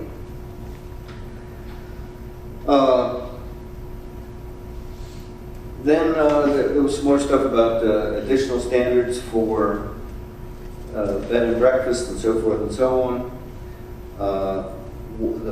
The main two that were discussed and back and forth about the minimum lot size, and where that wound up was to leave it at 10 acres in agriculture, 20 acre minimum in conservation, provided the BZA could waive the minimum acreage requirement only if the property has frontage on a paved public road that is part of the state highways, is primary or secondary. For tourist homes? Yeah, tourist homes, and bed and breakfast both. So the minimum lot size could be waived, but right now it's 10 to 20 and there's no provision for waiving. The other one was about the road, and that again came from across the way here. That it started because the ordinance had an imperfection in it that said it should have a right of way of 50 feet, and not only should doesn't mean shall, but the other problem with it was a right of way doesn't mean anything. It should be a paved road or a road that is in accord with the subdivision ordinance, so that was cleared up. Some more stuff about licensing and all that. I want to throw out an idea, and we can talk. I want you to think about it and talk about it at the next meeting. Until recently, I was on the Board of Zoning Appeals for 5 years. I would say about 75% of the cases that we had were tourist homes, and like Airbnb type tourist homes. I don't even think we had one bed and breakfast. Any of these other things are all, weekend tourist homes. Personally, I don't think that those fit in the definition, but that's something for another time. What I want to suggest is that I can't think of any of them, and you all, the Planning Commission, reviewed them, so you're familiar with it too. I can't think of a single one that was denied. And I want to suggest that this whole special use permit regime that we've got is really kind of unnecessary. It costs them a lot of money. It takes up an inordinate amount of time by the Planning Commission and the Board of Zoning Appeals. It costs money for the ad. And in very few circumstances has there been much opposition to it. And so I want to suggest that we make this use with certain parameters and the conditions, like they have to meet the fire code, they have to have fire extinguishers, they have to have all that stuff, they have to have the rules and regulations and all the conditions that we've been putting on, either you've been recommending or the BZA has been imposing. PS, which I'm not sure they have the authority to impose, but some of them about fire extinguishers, that's not really a zoning issue, but they do it anyway. Instruction books and who to call in emergency context. I think we ought to just put that in as a special standard and let the zoning administrator approve these. I don't think so. I think. Well, I'll throw it out there for thought and discussion. I'll bounce it back. I think it's good if somebody comes into a community, an area, and they have a proposed housing use, that the neighbors are given an opportunity to hear and voice their concerns. And I think without the process we have now, if it's simply a process that the zoning administrator goes through, the neighbors won't know what's going on and won't have any input or say, and they'll be left out. And I think that's the biggest issue why we need to keep on doing it the way we've done it. If I may, Mr. Chairman, Sure. I think that the devilish detail here, and where this went off track the last couple times we've addressed it, seems like in some ways what we had proposed to do with some of these amendments was to merge a traditional B&B with a tourist home. And I think if I'm following what you're saying, what you just suggested, you would apply only to tourist homes, which to me, from a zoning standpoint, the distinguishing features are that a tourist home is sort of rented in its entirety and is therefore much like a standard residential use, albeit for a very short term, as opposed to a traditional bed and breakfast where you have... It's owner-operated, the owner's on the premises. That's a different issue.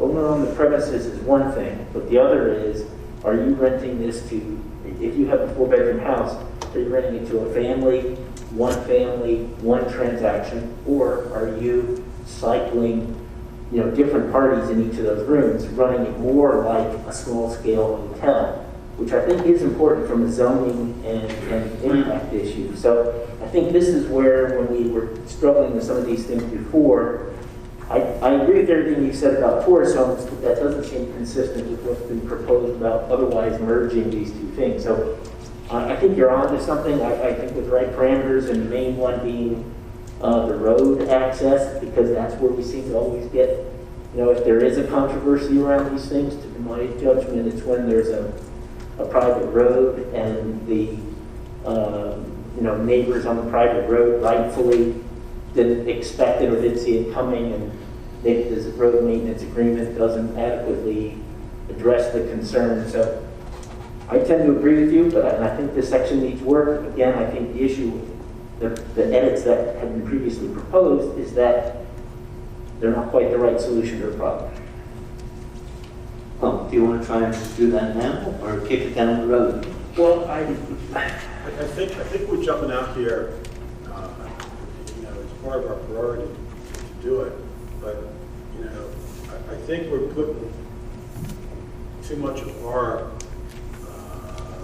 footprint opinion onto this issue, and not thinking about the landowners and the community at large surrounding all these properties that would have these other residential uses.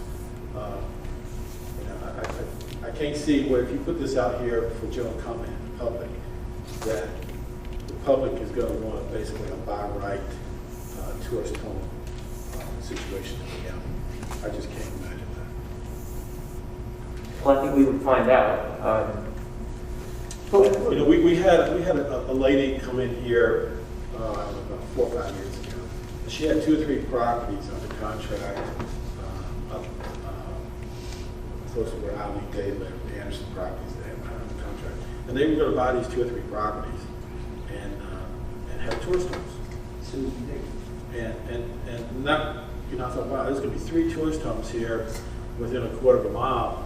That's going to change the composition of that neighborhood. It's going to take away from it being a neighborhood to being a commercial use thing where you not have any community, less community than we already have. And I just don't think, we always talk about putting commercial uses out into the rural areas and ag areas. If you basically renting motel rooms is what you're doing. You can call it a tourist home or whatever, but you're renting a motel room out in the country. So that's a commercial use. Well, I think the issue Mr. Henry raises reminds me that the other factor here that I don't think we fully experienced, but is relevant. Most of these applications have been, with the exception that I can think of one, Miller property, have been for essentially adapted uses of existing structures. We haven't seen too many of these applications be built. And I think what Mr. Henry is getting at is certainly germane to the idea that somehow you could build a series of these things in a way that we don't currently imagine, because that's not what's been before us. So I think Mr. Henry raises a good point in that regard. These properties were already there. If you They're built on? Yeah. If you have another downturn in the economy, and you end up with single-family houses on smaller lots that are 200, 300,000, and you can, come up with a business plan where you can rent these for 10 nights a month for $150, $175 or whatever. All of a sudden, you got a business plan that works, and you're buying houses here and there. And then, just like Mr. Kohler, he had that, his firm had the house up there that created all this fury up there at the top of Gid Ground Holland. They were going to rent that out. Dodd property. Dodd property, the famous Dodd property. And that's a case in point. That was a quasi-say commercial venture with people living outside of the country that were going to have this, call it a one-unit motel is what it was going to be.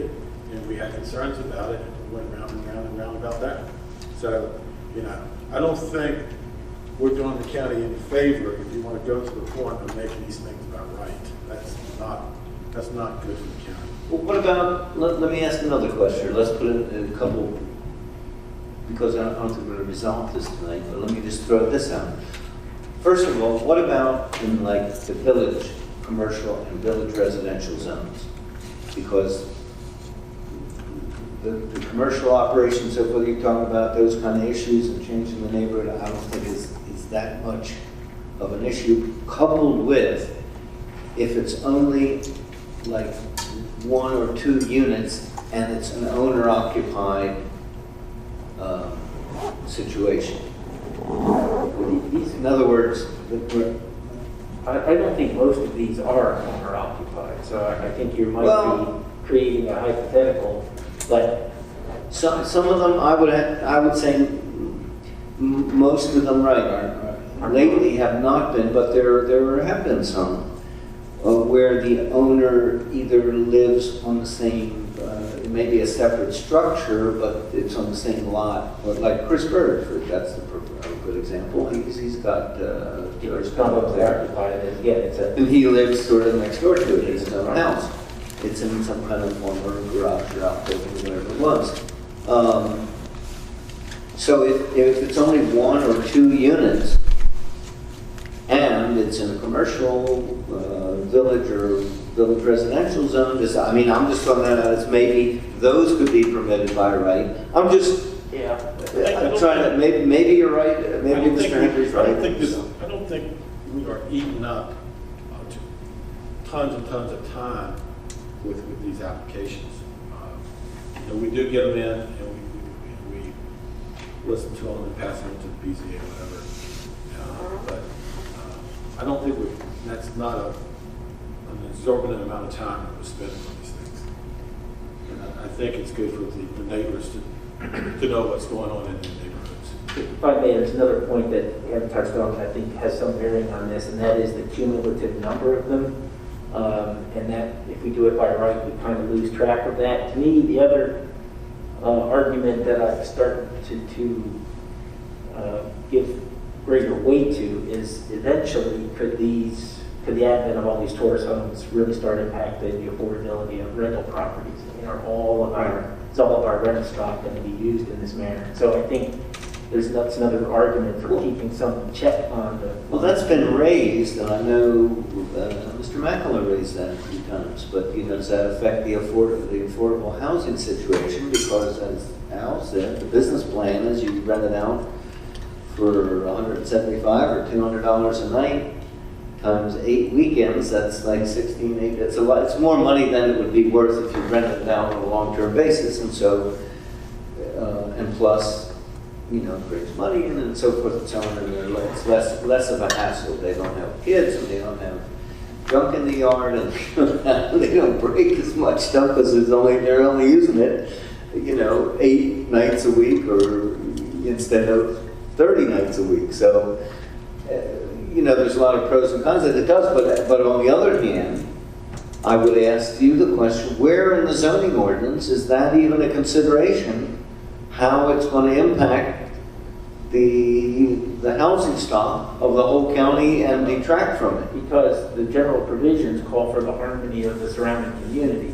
And I would argue that if, 8 out of 10 properties in a cluster become tourist homes, that has an impact on the harmonious. Okay. So that's okay. So let me ask you another one. So when are you going to make that argument? When the 7th one comes in, or the 6th one, or what about the first 2 or 3? Yeah. Then you have a sort of another problem. Well, that's the point. We don't have that option if we make it. I think again, to at least temporarily support Mr. Henry's view, we don't have that option if we make it by right. But if we have a special permit or a special exception, we do have the consideration of those general requirements with each decision. Okay. Well, I thought I'd throw it out there. That was, I think, a useful discussion. So now let's move along to the new stuff, one of which comes from the Board of Supervisors.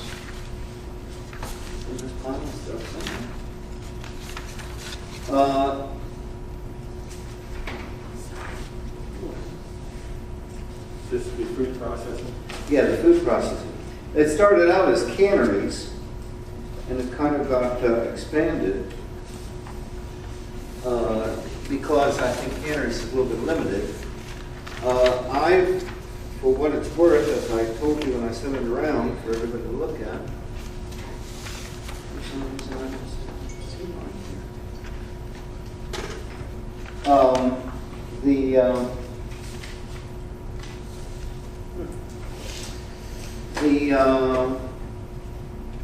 other counties that I looked at, Fauquier, of course, which we cribbed everything in our zoning ordinance from, almost, has the exact same provision that we have, namely none. It only allows for on-site processing of stuff that you grew on your own place. And even in the industrial zone or the commercial zones, there's no provision for any kind of meat packing or cannery or food processing of any kind. And as some people have pointed out, if the primary goal of our comprehensive plan is to keep agriculture, a vibrant part of the county and keep it rural and so forth, it only makes sense that we ought to have some provision somewhere in the county where some processing of what we grow here could be done. But right now we don't. We have nothing. And the zoning ordinance says if it's not in the list of permitted uses, it's not permitted. So anyway, I took a stab at writing some things. Some of the things I want to throw out, and then I'll leave it to you all to discuss, is, as Mr. Glennie pointed out, we need to have some kind of a limitation on either gross sales or square footage or number of employees or something, so we don't get some giant corporation coming in and doing it in an inappropriate place, but yet we ought to be, if you have 1 or 2 employees or it's a small operation like some of the ones that I guess are grandfathered that are operating now, it's grandfathered. It's a place you can take deer to, you can take, they do some cattle processing and all that kind of stuff. So, or maybe chickens too, so I know there's some places around. And well, Mr. Connick, let me help you here, a couple of things here. In the bigger scope of things in today's agriculture, there are a lot of other things that are going on, and I think it's going to grow.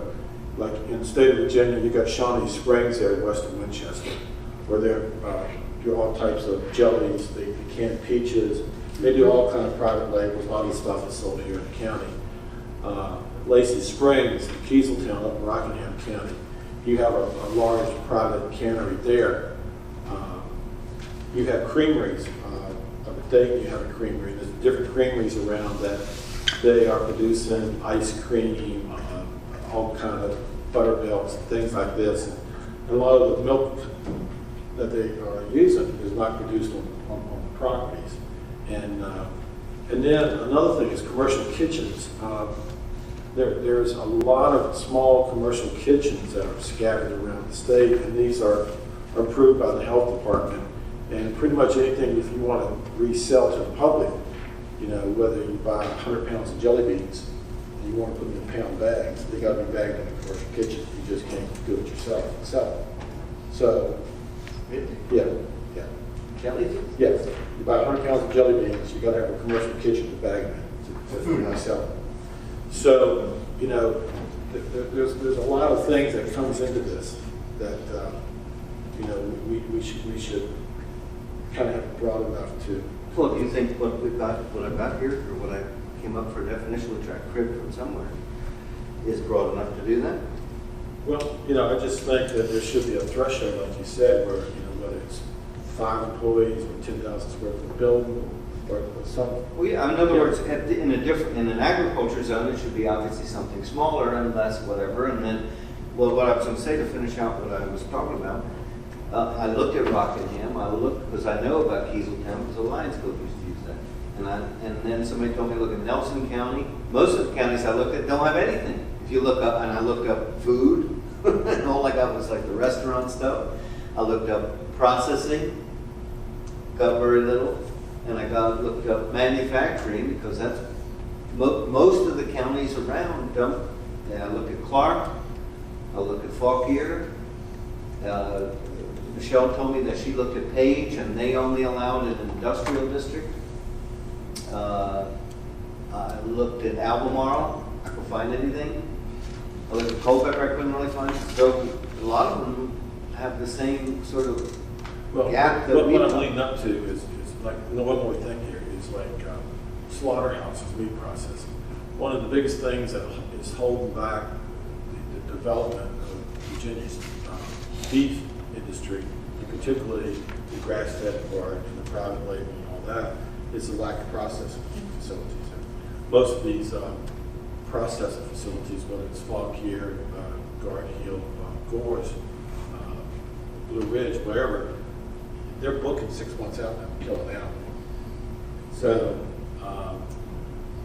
if we want to try to, They must be all be grandfathered, aren't they? Are they all grandfathered? well, Because I know the ones you named, and when I looked at those counties, I don't see any provision in their ordinance what I'm for saying, that kind of a facility. well, what I'm saying is if we're looking at, drafting something, we ought to think about how we want it to fit into our plan for the county, comprehensive plan, support of agriculture and everything else. So, Okay. I mean, maybe they come and copy us after we do ours. I'm sure they would. Yeah, especially if you get your fingerprints on it. So, so I think we need to think about these things when we craft it, what we want it to, how big and how. Okay, well, big. Would you happen to know, Mr. Henry, the size of those facilities you just named, just ballpark size? Well- I've been to Gores. I mean, I remember how big it wasn't very large. Gore in Edinburgh is probably, I don't think it's probably 4,000 square feet. Yeah, that doesn't seem that large. Houstontown's not much bigger than this stage, a little longer, but not much. well, how, I mean, you've got an issue, I guess, of, waste products, if you're talking about slaughterhouse and all that stuff, and whereas, if you're taking 100 pounds of jelly beans and putting them in bags, you don't have any enviro issues with that. So, but I mean, it's very difficult to come up with a definition, and I don't think we're going to have a separate thing. I think we're going to have something. So I think the best thing is pick either square footage or number of employees or both and say, okay, a small type operation with only 2 employees or something like that could be done with a special exception permit, so it would all get reviewed in an agriculture zone. But if it's got, 10 employees and that's 5,000 square feet or something like that, then maybe it only belongs in industrial. And the counties that I found that allowed it at all, it was only allowed in industrial. So my initial understanding of where we were starting on this was canneries like we had when I was growing up, where you could take your vegetables into some place and they would can it for you and you could use your products like that. It seems like maybe it is a good idea to discuss, whether this should be more broadly done, but to all of a sudden now be talking about potentially large slaughter facilities and chicken processing plants and whatever, those have very, very different consequences. And I think if you were a landowner, you'd be very interested in whether that was going to be placed right next to you. I know when we talked about, I was not on the planning commission or even involved at the time, when we talked about sludge stuff in the county, but that was a very hot topic. And so, it may be worth a conversation, but I think going that direction has gone pretty far afield from what I thought was the original intent of the Board of Supervisors anyway, bringing this up. Well, the original intent of the Board of Supervisors was trying to write some kind of language that would okay what was done improperly in the past. But our job really as the Planning Commission should be to focus on the future, because it's the value-added product that's going to really help the agricultural base in this county if they're going to succeed or not. What's been done for the last 20 or 30 years didn't work very well. It's not going to work very well in the future. And if we can allow them to kind of co-op together, maybe do value-added, value to the product, then they may be able to succeed. Well, it definitely may be worth thinking about, but I hear what you're saying, but there are very different impacts based on the different type of agricultural uses that you're talking about. So that should just be part of the discussion. Well, we've got a vague direction here, this canneries thing, and we can take it and move it to different directions. Frankly, I mean, we're just throwing out numbers, but one slaughterhouse number, maybe what that was over in Page County, 2 employees is not enough. You're gonna have to have 3 or 4 at a minimum if you're gonna have any success. Well, I'm just saying, I don't, it's not my business, so I don't, I would defer to others who are more knowledgeable about it. But, like, in other words, what's an appropriate limitation for the agriculture district or some of the other, commercial village?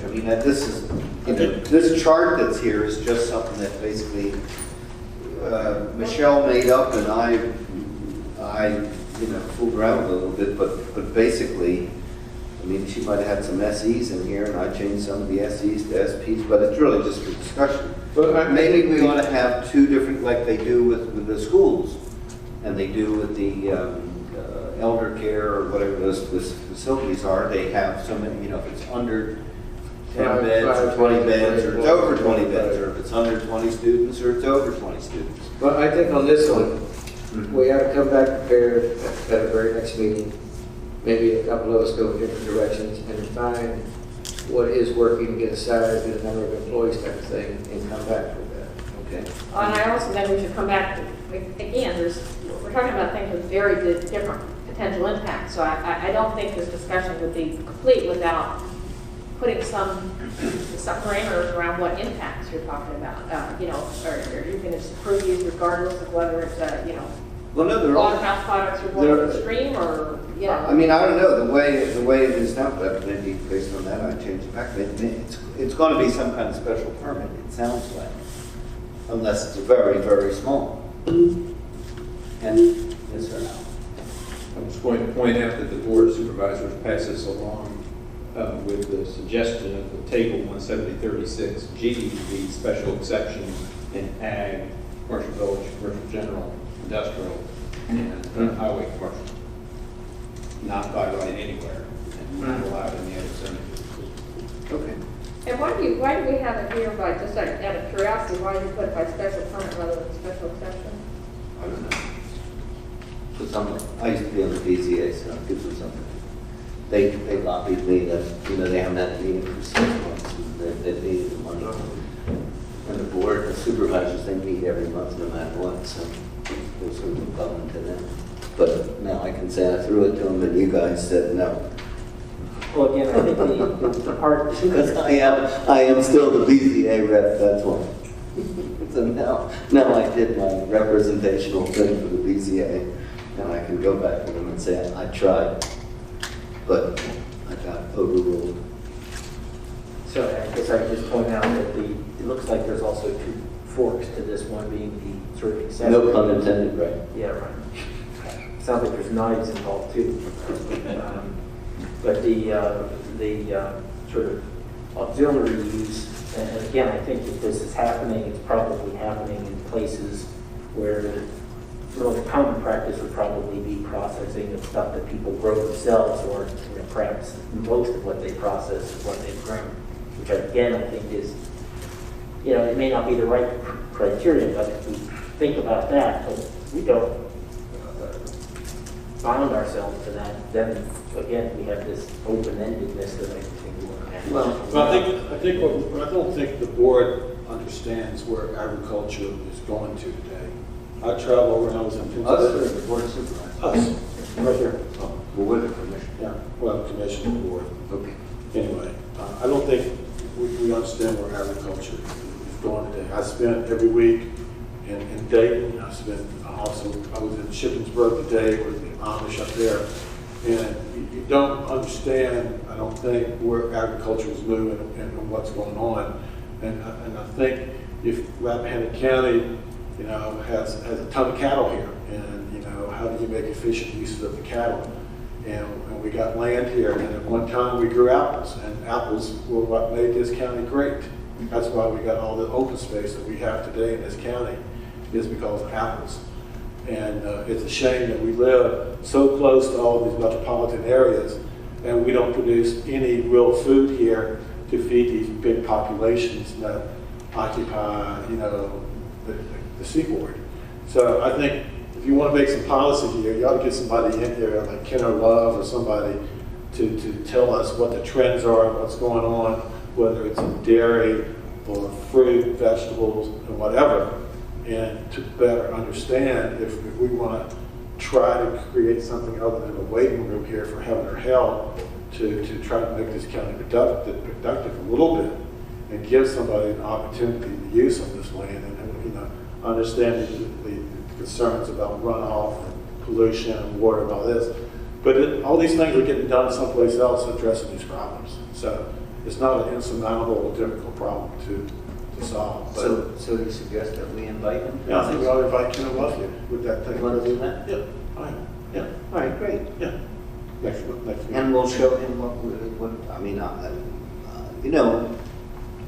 usually I go and people think I'm smart, but I'm just stealing other people's zoning ordinance. But when I went around to try to do that, I couldn't find anything to steal. The greatest photograph of what I think Rappahannock is and what it should be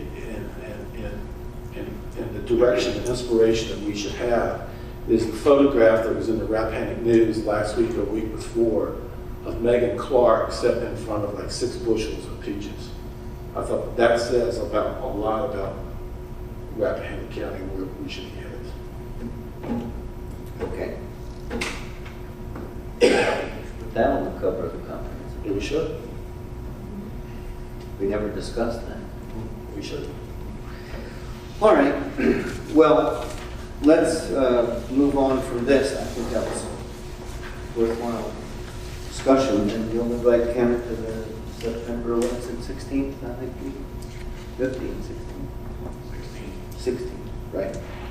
Okay, I would also suggest that we make it evident to other farmers, agriculture producers, that this is a topic that we're discussing and we invite others to come forward. There would be, I like the idea of inviting 10 or others. There would be many people who would have interest in it. Too bad Chris left. Why don't we invite Chris? He knows all the questions. Okay. Yeah, for example, Well, why don't we all try to invite one person who's a real farmer from each district? And they can at least sit in and listen to it.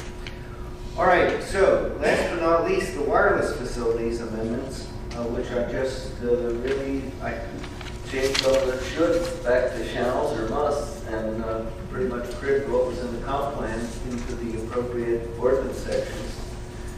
And I just think that's a really important thing that we ought to try to move ahead with. And also, between now and the next year, I'm going to try to pretty much do the same thing with the solar stuff and shape that up. And while we're at it, because as you see, it takes a long time to bring these things to fruition. We get into a public hearing session, so it's pretty much written already. Let's plug it in there.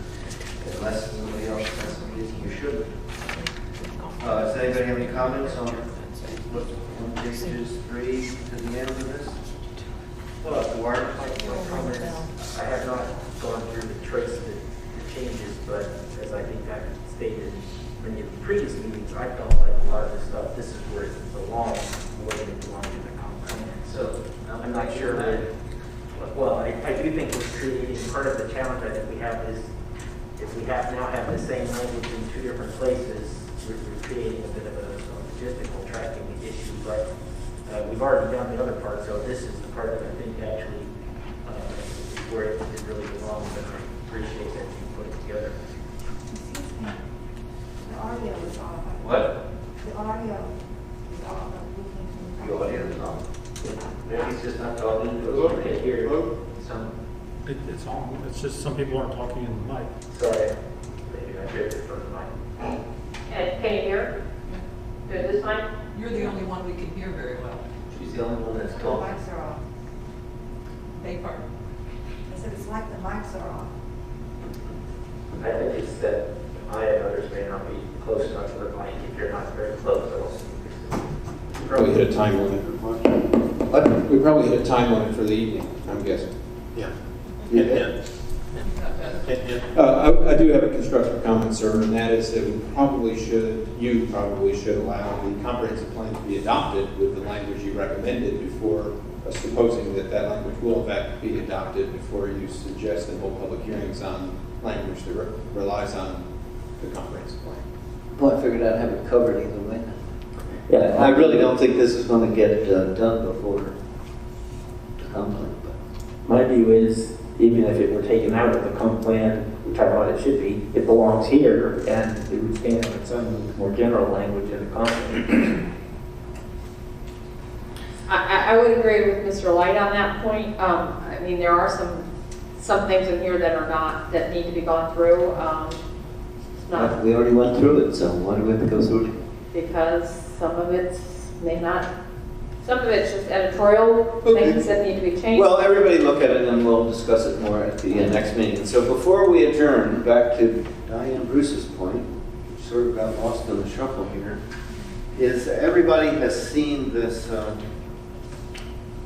list of errata, which basically is just a list of what people who spoke at the public hearing got up and pointed out that there were typos. There's one additional one that I'll point out to you that somewhere on page 53, and in the excitement of the previous part of the meeting, after the public hearing, I neglected to bring it up, and that is that we're talked about the relocation of the Washington Post Office out on the 211, which I guess when that was put in, that's what they thought was happening, but now it's not happening. We don't know what's happening. And if we take it out, then maybe that will happen and we could. But anyway, so as I said before, Mr. Curry and Ms. Summers concurred that it might be muddy up the water to try to change what we already did. So I changed the beginning. I haven't changed anything else on the list that was circulated. And it just says, be it errata sheet to comprehensive plan, be it resolved, the Planning Commission, Rappahannock County, Virginia, hereby transmit the attached errata sheet to the Rappahannock County 2020 comprehensive plan to the governing body with a recommendation that the board consider these changes after its public hearing on the proposed plan.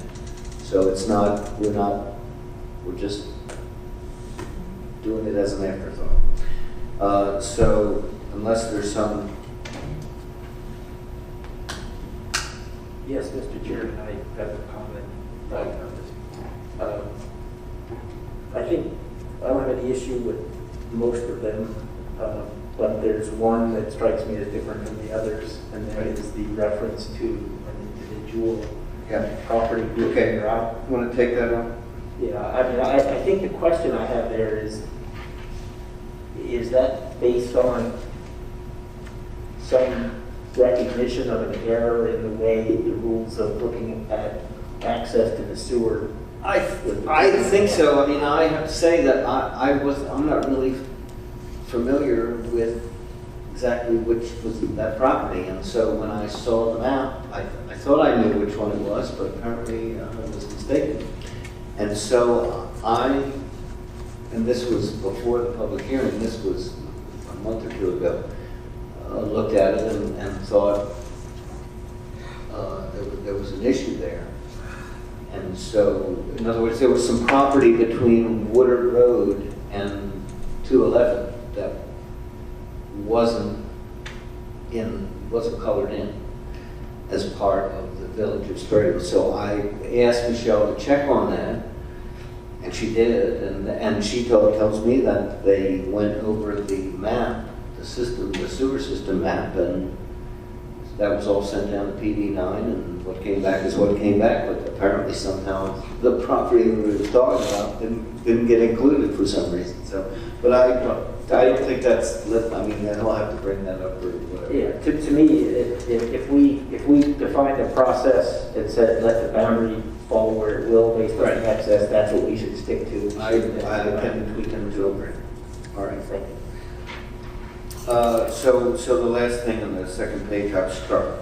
So with that change, can I get a motion to adopt this resolution to send this errata sheet on to the board? So I don't actually have any, with that removed, I don't think I have any major issues with this. It looks like fairly, whatever bland stuff, but can I ask why these things were included, but other things that members of the public brought up in the public hearing were not necessarily included? What was your criteria for including some and not others? I just asked basically Michelle did it. I said, did you make notes on what people said, that the corrections as opposed to substantive matters? But some things that were discussed were like land use. And land use taxation was not something that would be, I mean, you may mention it, that the county uses it, but you wouldn't get into defining how it's used or who's not making the property or whatever. That's not the purview of the planning commission to start with. That's the purview of whoever the board of supervisors has to administer that program. And that's what some people were complaining about that, like whether the horses were pleasure animals or whatever. And you know, I won't mention her by name, but a former commission rep used to tell me that I had a couple of horses that were pleasure animals, and I invited her to come down and ride one in particular. And there's nothing pleasurable about that horse. But yeah, you know, it was a pleasure animal at the time. So I mean, it's not the place for this commission to get involved in land use taxation issues, other than the fact to mention that the county does use it or you know, make mention of it. So something like that, I can see us not happening in this Errata, but you still have a couple of typos. Still, did you notice the typos? Yeah, you've got, instead of unit, you've got unnet. Where? Several places. Page 96. One dwelling unnet per 25 acres. I learned to speak two languages not very well. One is Americanized English, and the other is Rappahannock, and I don't know this word. It says unnet instead of unit. Okay, good. Unit. Thank you. Yeah, just picking up on this issues point, I don't have any issue with what's there, but it's the errors of omission, what I haven't done, and I guess if someone is, if we're fairly confident that someone went through and picked up all of the factual errors and we've got them all here, then Well, I made my notes, and when she gave me the list, I went through, because I was writing down on my copy of it, and so she captured all the ones that I had, and like I say, I added the one about the post office, which I didn't bring up, and nobody else did either. The thing about Amosville, several people commented on that the map didn't match the thing, so we changed it to the vicinity of Amosville, and we took out the restaurant. yeah. So it was like things like that and the typos, and we put in horseback riding as another recreational activity. And I think that they were pretty much limited to the things that were non-controversial or obvious mistakes. And we caught all the mislabeling of churches, because I didn't see. well, you know, after I thought about that, you know what that is? That map is a Google map on which they overlaid the zoning districts. And so, and I've had this come up when I looked at the Google map or map. I mean, Google's got the arrow pointing in the wrong place.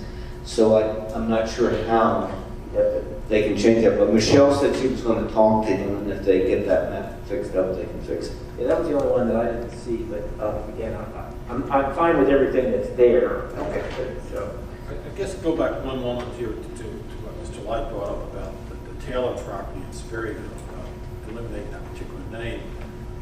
We did a vote to include the Taylor property into the Sperryville area. And it was not to follow to the north of the sewer line. It was to include the Taylor property. That was to include all the Taylor property of 35 acres. So, and I thought that was done. And when I looked at the map, I realized it was not done. So I think that there was an error that did not take in the vote of the commission on what our intention was for the Taylor property, and I think also the Miller property too. And it was our intention in that vote to include those properties, not a portion of them, but all of them. Well, I think it might be beneficial to go back and listen to that motion again, because the motion did not say that. The motion said RR5, as I recall, and that Mr. Light suggested that you needed to see the maps first to understand what that was. Well, the maps didn't include the property. It included something other than the property. It was an error on the part of the planning commission when they did the maps. Well, They follow the sewer map. You're using this as a tool to back it out. I'm sorry, Mr. Henry, I have to disagree No, with you. yes, it is. I'm sorry, we did not, and nor would we ever make this decision based on selecting person X's property, not person Y's property. We looked at this and said, it's a good point, we should bring in property that is accessible or has access to the sewer, and that's what we did. And if we were mistaken about which properties that were or were not accessed by the sewer, we didn't, you know, the basis was what has access to the sewer, So- and that's what the map shows. So his property has access to the sewer, which are not included now by what the way the map is drawn. Well, not according to what 89 sent back to you, it doesn't. So I don't know if you can, somebody can demonstrate there's All an right. error Well, there, but. I mean, You're trying to use a. I hear what you're saying, Mr. Henry, and I probably agree with you that that's what we voted to do, but that's not what the map said, and it's going to have to go to the board. Yeah. Because otherwise, I mean, plus, we don't have Mr. Short, so I think we don't want it without voting. No, I'm just saying. Well, All right, well, do we have a motion to adopt this list as it is for now, and this other stuff? As of this meeting, Well, I mean, as I corrected it, I changed unit to unit, and I struck the thing about Taylor at the bottom. And that's it. Those are the changes. And I mean, I edited from what you all got, what I read at the top, that it's just hereby transmit the attached data sheet with the recommendation the board consider these changes after spoken. Would it be, do we have a motion now in a second, is that what you said? We don't have a, I would make a motion that we approve this resolution with this errata. If we don't call the inclusion of the Taylor property, we need a tax map number. And I don't know if we can get that right now. well, I think we're leaving that out for now. And you just have to leave it up to the board. Well, that should have been in the map. Well, it should have been, but it wasn't. I don't think there's anything we can do to correct it now. But somebody should have brought that up. But he was here at the meeting. I don't know why he didn't look at the map. Well, I think there's an issue underlying this, which is the criteria by which. Well, I agree with that. And the question is, did the PD9 properly carry into effect what it is and what we voted to do, and we got what we got. And I really can't speak to how that happened because I wasn't directly involved in it. Michelle was there and we were talking with the guy in Mounting, and she's not here, so. Mr. Chairman, I move that we recommend the consideration as you just summarized with the changes as noted. Okay, is there a second? Okay, any further discussion? I have to say, I'm struggling with this because although I don't have any problems with it, again, I'm a little concerned that we sort of cherry pick some of the things that folks said in public hearings, and that just seems inappropriate to Well, me. we wasn't going to include everything everybody said in the public hearing. We always cherry pick. I gathered this to be the planning commission's early comments at the board of supervisors public hearing. Right. Well, I might vote in favor of this, but with the, Well, good, we're going to vote right now. with the caveat that I don't consider this necessarily an exclusive list, but obviously neither do some others on this commission. We've had public hearings on this going back to 6 or 7 years, and all the fire departments around. And, you know, the same thing. I don't know whether we included the comments that somebody said at the fire department in Sprague 7 years ago. So it's the same thing. I can tell you that I've been through a lot of things about the comp plan, and we didn't, and it doesn't incorporate all the things that I suggested, but either, before I was on.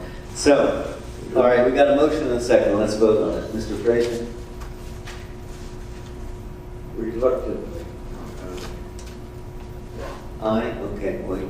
I don't know, reluctantly, I guess you vote. The one that included in the, You took your time, so we can note that in the minutes that after much careful thought, Mr. Fraser voted aye. This is Aye.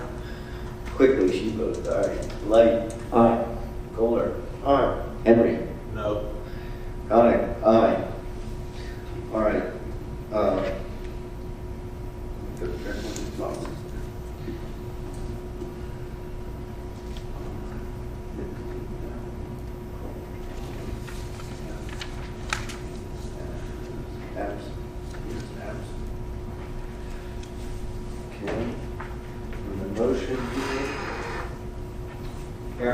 Aye. Bye. And the second was Culver. Good. Okay, pass that down to the boss. If you please. Now, one other housekeeping sort of detail, Mr. Curry. I take it that I signed the original resolution from the 19th. And Michelle had that, and so we talked about, I assume you're going to make a certified copy of the comprehensive plan that was advertised and all that, and attach those to it, because it says you're supposed to transmit, or should I do that, or how should that work? I'm not exactly sure what it means by certified. Well, I'll write on it. I hereby certify this is it. The document is approved by the planning commission, is on the website with a new cover that says it was approved by the planning commission. So if you want, we can print that out and give it. I think that's right on. Okay. All right, well, I'll get with you tomorrow. Get with Michelle. What? You can get with Michelle. Okay. Great. All right. Well, thank you all. Is there any further business before the commission this evening? I move we adjourn. Oh, what, I can't tell who to say. That was me. Oh. All right, we've got a motion by Mr. Light to adjourn and seconded by Mr. Kohler. Is there any further discussion? Motion to adjourn. Good. All in favor, signify by saying aye. Or no, say no. The ayes have it. The meeting is adjourned. Thank you all for coming. Definitely wrong. Public commission, thank you all, and I'll see you on the 16th. I think it'd be here. You know, I